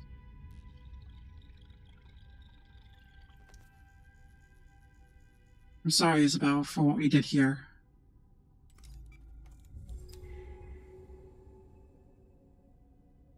This place isn't a facility, it's a city. How many more died here? Those without dive recorders, those buried under the rock sand. It makes my skin crawl. Door to the berths is slid back, revealing the sand-choked beds of the Arcology's occupants.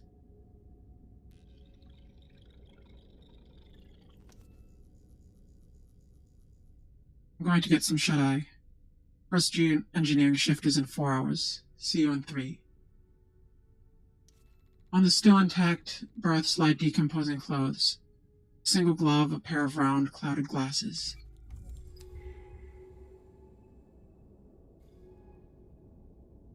Behind the crew quarters, huge pipes sit against the wall, surrounded by sand. What was powering this place when it was operational?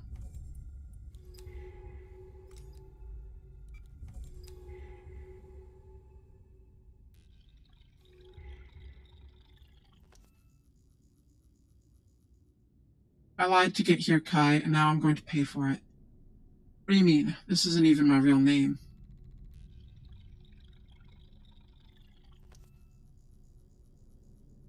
You don't know that, Jason. They are coming to get us. No one is coming. We both know that.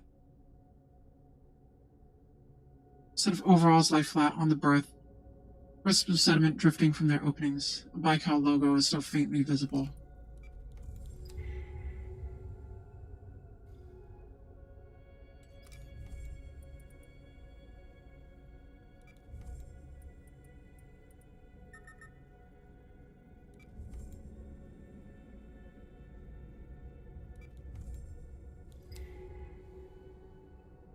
Are these supplying the power for the Arcology? Perhaps a geothermal plant buried deep below? The wide tunnel to the northern part of the Arcology is completely collapsed. Is there anything left under all these tons of rocks?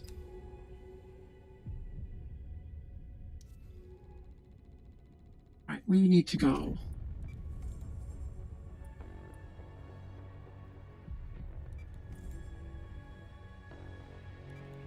Even though the music is picking up now.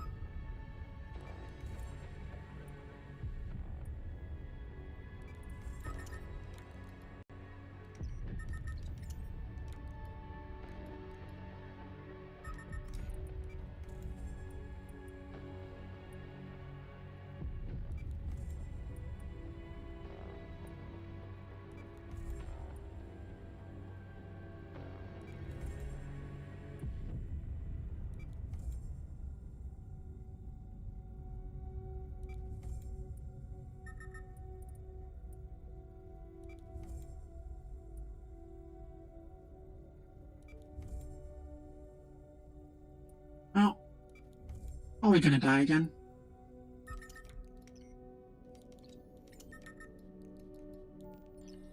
Oh, and we just wasted a sample. Alright.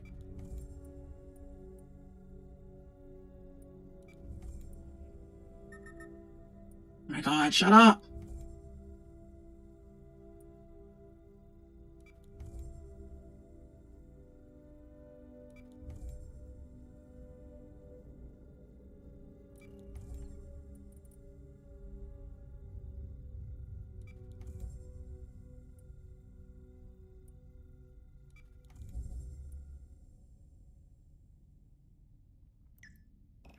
Yeah. Power's running out.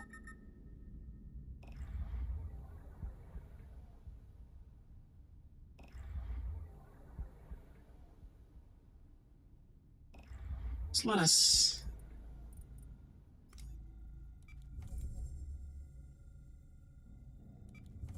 We're right here. Just let us do it.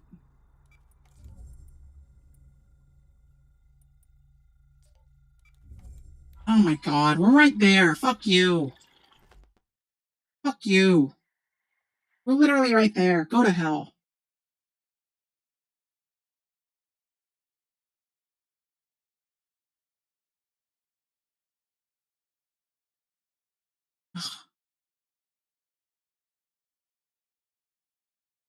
Hurry up. Right there.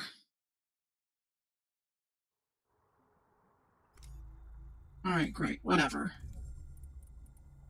You know what? Consequences don't matter.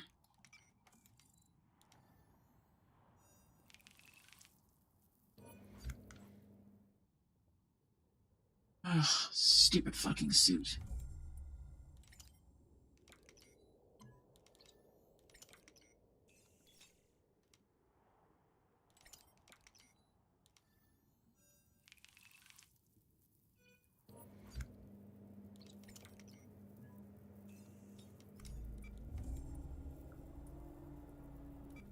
Stupid fucking suit.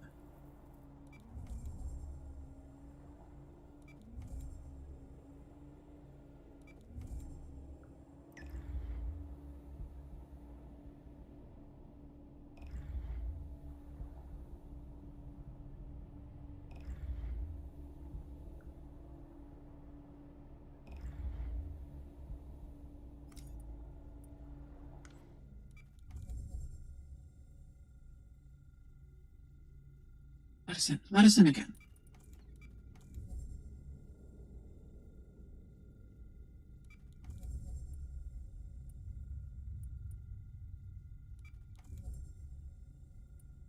Alright, where were we?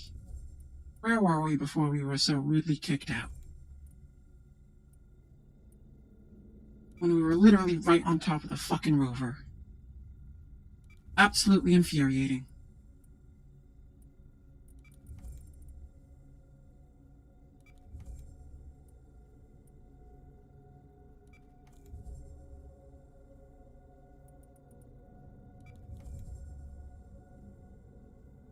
How much power we've already chewed through.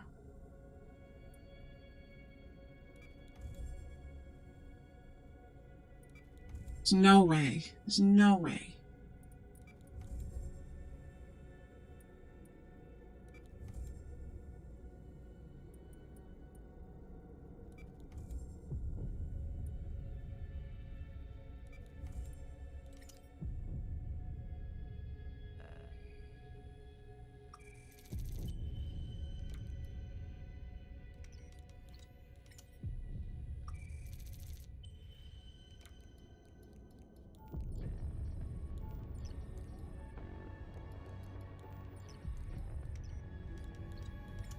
Alright, got our samples back.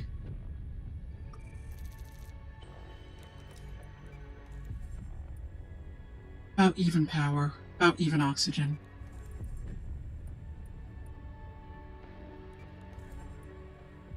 Alright. Back to the investigation.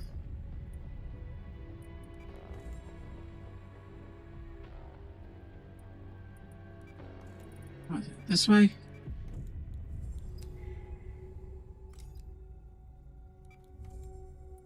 Got all the way over here.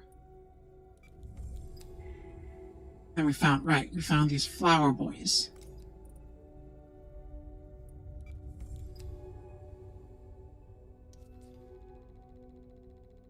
Rain coral. Earth originating species of coral from the families. We're not going to try and read those. They feed us through both photosynthesis and filtering.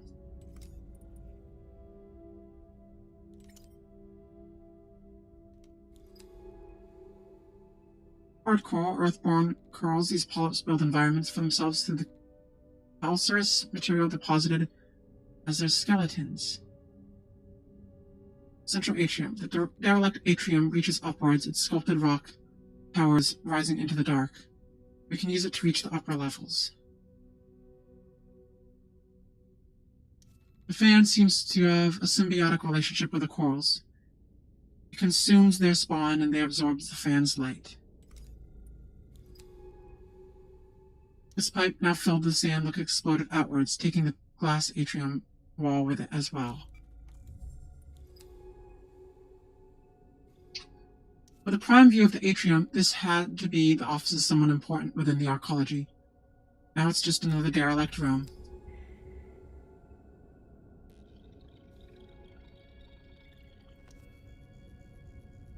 I understand, sir. No, we are prepared to follow erasure protocols. The site is already sealed, with all hands present. A ragged split in the atrium is lined with rust, leading through into the dark particle-choked corridors. There is no reason for this building to be so big. Metal boxes sit on powered pallets, abandoned mid-transit. What were they moving in and out of this place?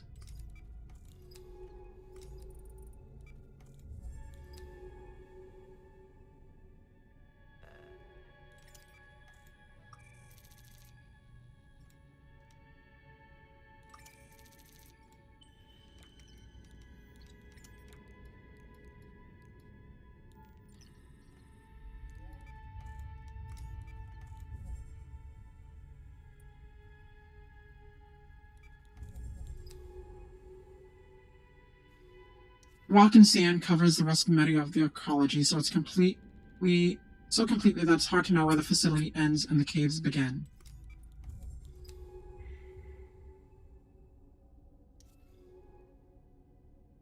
Walls here are covered in spiraling patterns, an obscure lexicon written in a glistening trail of mucus.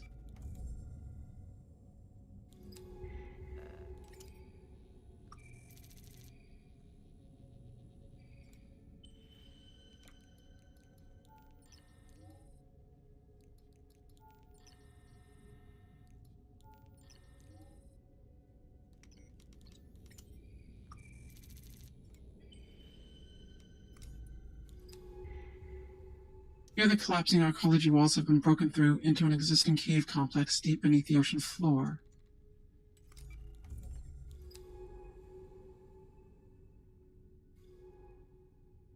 The caves lead away from the bulk of the arcology, wrapping themselves in the solid rock of the planet's crust.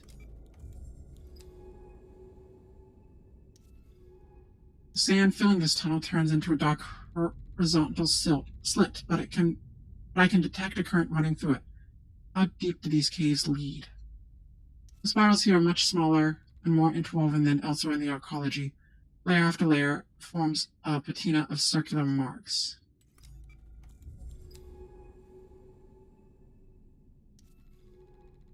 A large mottled skin is piled in the corner of the cave, fragments of it drifting away from the sand. What creature left it here? These caves look ancient and deep. Is this where the creatures now inside the arcology come from? Did the breach release them?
Heading up.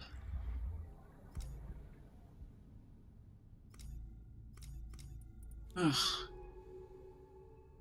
Upper arcology. 8 broken windows stare out of the atrium into the upper floors where the white paneled walls resist the rust. At the top of the basalt pillar, a miniature statue of a Baikal suit stands heroically. What the hell was this place? This is so big. The struts supporting the window have corroded away, uncoated metal now furred with rust.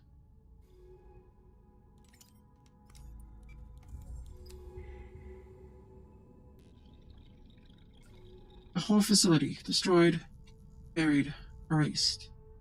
Where are the artificers? Nothing. They can't even prove their sentience. Their material, one Baikal has every right to exploit. Was this what Monet was looking for in the deep of the ocean? How did she even know it was here? I feel like I'm swimming through other people's secrets. Maybe you should stop. Even in this sorry state, the paneling and double ceiling walk suggest the Baikal lab. Machines glint against the wall. The grubby white paneling gives way to golden sand and rock bursting out from within the rooms themselves.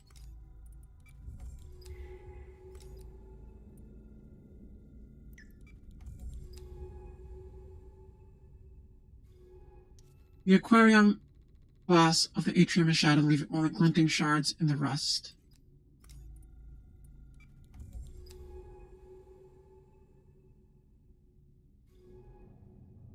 The thick chunks of glass can still be seen in the sand. It must have been terrifying when the aquarium shattered. Unlike the lower level, the walls here have resisted the corrosion, their matte white covering stained with orange but unbroken. God, why is there so much here? Rusted shut, these hulking metal containers must have carried engineering suits of fabricators. Baikal was building something. Alright.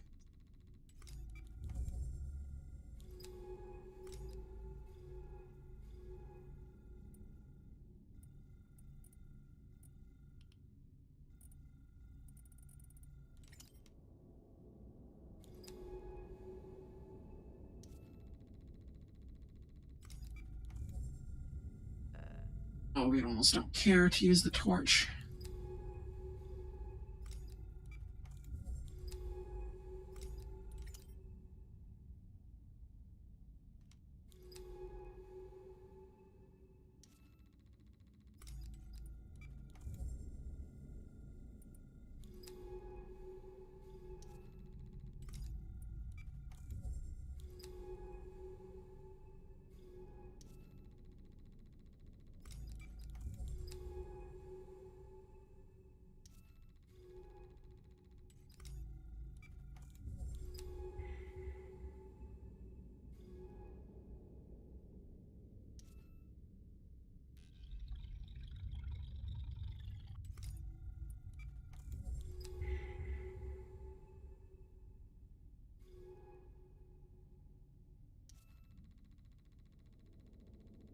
Great geometric skeletons like found in the bloom. Monet called them artificers.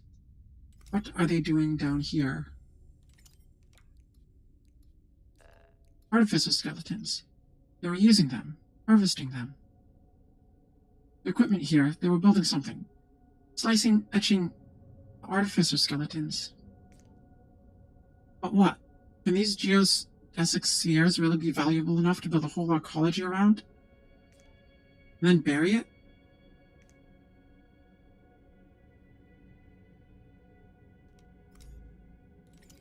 Ugh. Okay, we'll get rid of this.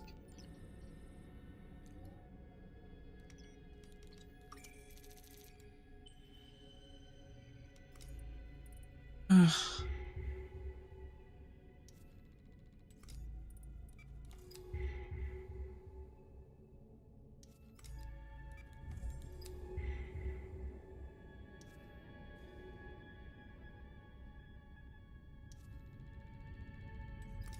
Wait. Let's just grab everything in here.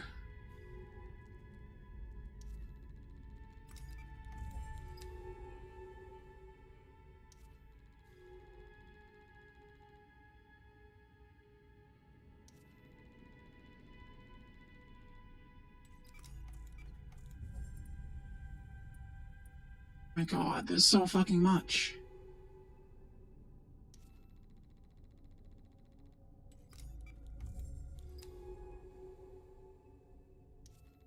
Couldn't they have died in a smaller fucking place? Jeez, this is super inconvenient for us.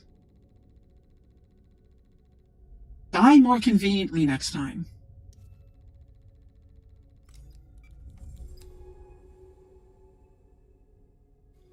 You die in a way that's annoying to me, we're not going to care. It's just how it is. We're not going to care anyways, but we're going to care even less. We're going to care even less when you dying is annoying to us and inconvenient.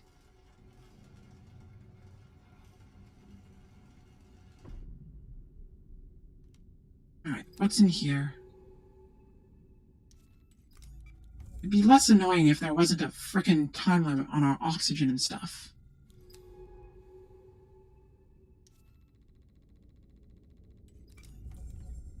Oh my god, there's so much.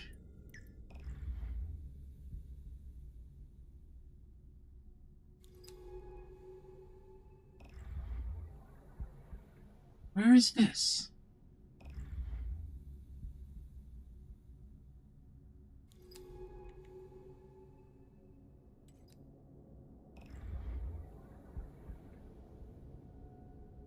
Okay.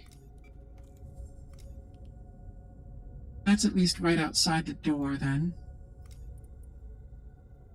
It looks like, at least.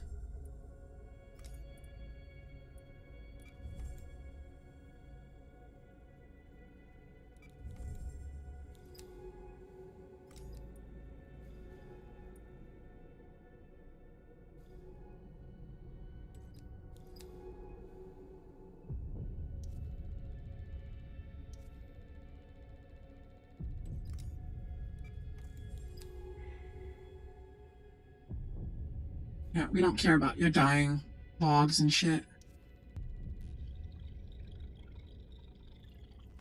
If this is one more person, it's like...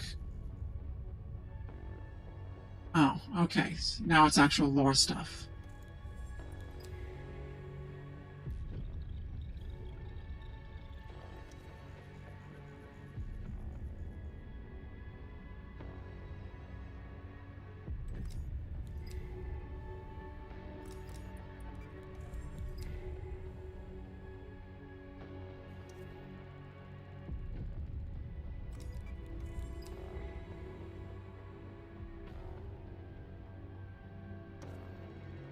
No one could have escaped that room. Good to know.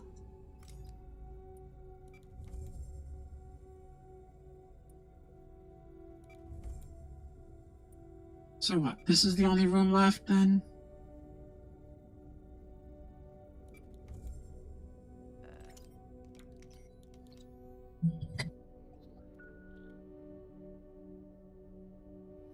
Alright. Cut through this one, and then... hopefully we can go.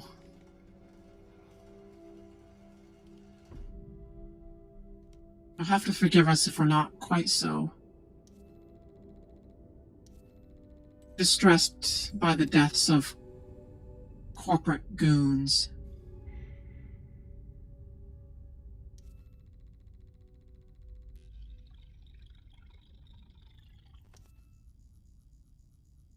Ugh.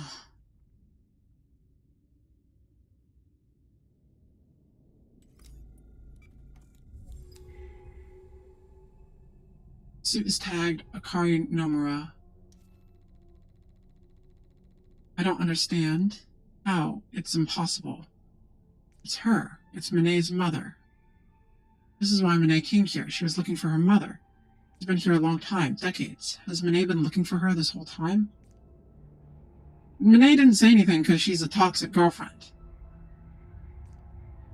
Can we go home now?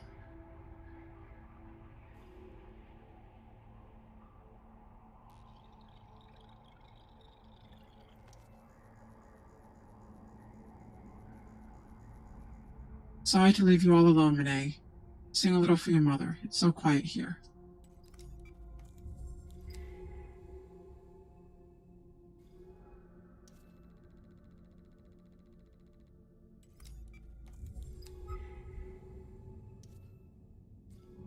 This is the same cylindrical casing as the one mounted on the suit. The same casing that houses you. Kari was building this. Building it from artificers. Building it with the machines in this arcology. She was building you. This is you. One of you, at least. A draft, an earlier version, a prototype. Akari is your mother. Oh, shit. We're related to Mine? Fuck. Did you know about this? Did you know about any of this? Yeah, sure. You're the only one out of the loop. Were you just using me? What were we doing then? We need to go. I don't want to be here anymore. Well, sometimes we can't have nice things.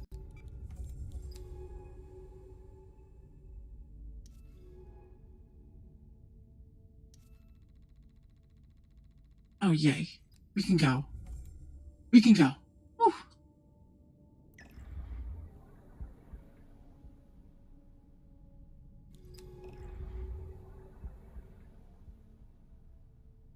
Alright, let's get out of here. What a revelation. Minay is our sister. That's distressing.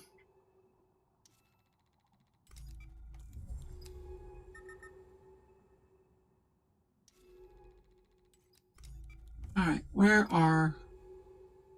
out. I don't know what to say. We're still in range of the ROV on the slopes. Call for pickup. Let's go home. Don't have to tell us twice.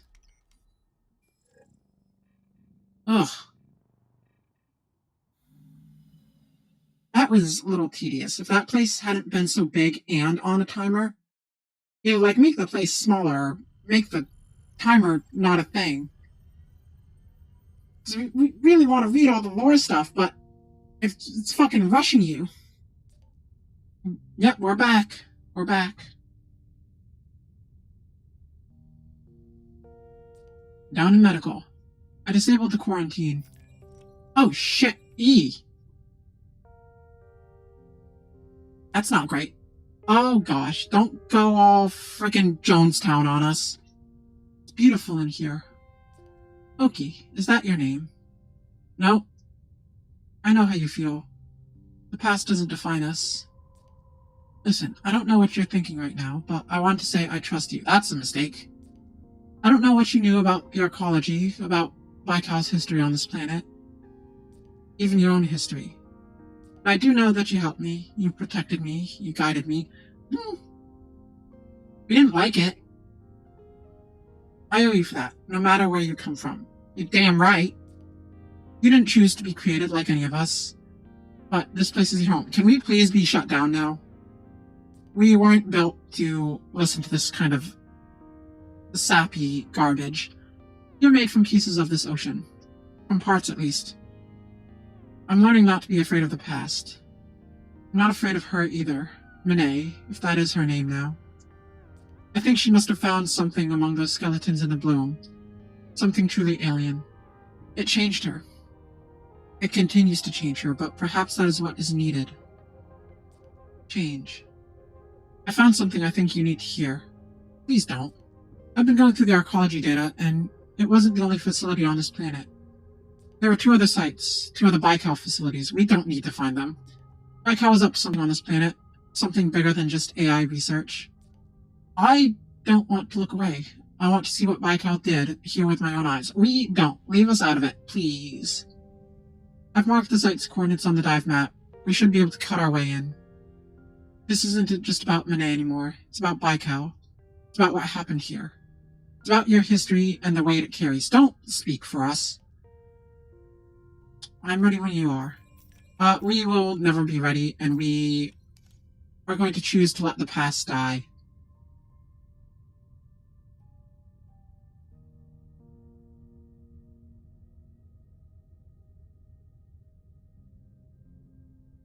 Oh my gosh, look how fucking far we went. Ugh. Alright. Well, that seems like definitely like an issue for later. That was distressing, to say the least. Plus, our control inputs are lagging for some reason, which would make one more expedition a little more tedious. But, with that said, we are still having fun. We do enjoy giving Ellery a little grief here and there. And we got through a Friday stream of In Other Waters. It's a miracle. So, hopefully we'll be able to keep up the trend and eventually finish. How close are we? 50? Wow, we were 30. We cleared like 20% of the game there. We were on 33% last time. That's pretty good. That's pretty good. So, with that said, we will be back with In Other Waters at some point in the near future. Keep an eye on our social medias if you want to know when exactly that is. But yeah, we are going to be over on Twitch this Sunday. with Warframe, as is customary at this point. So we hope to see you there. But if not, we hope you have a good day, good night, or good morning, wherever you are, and that we see you next time.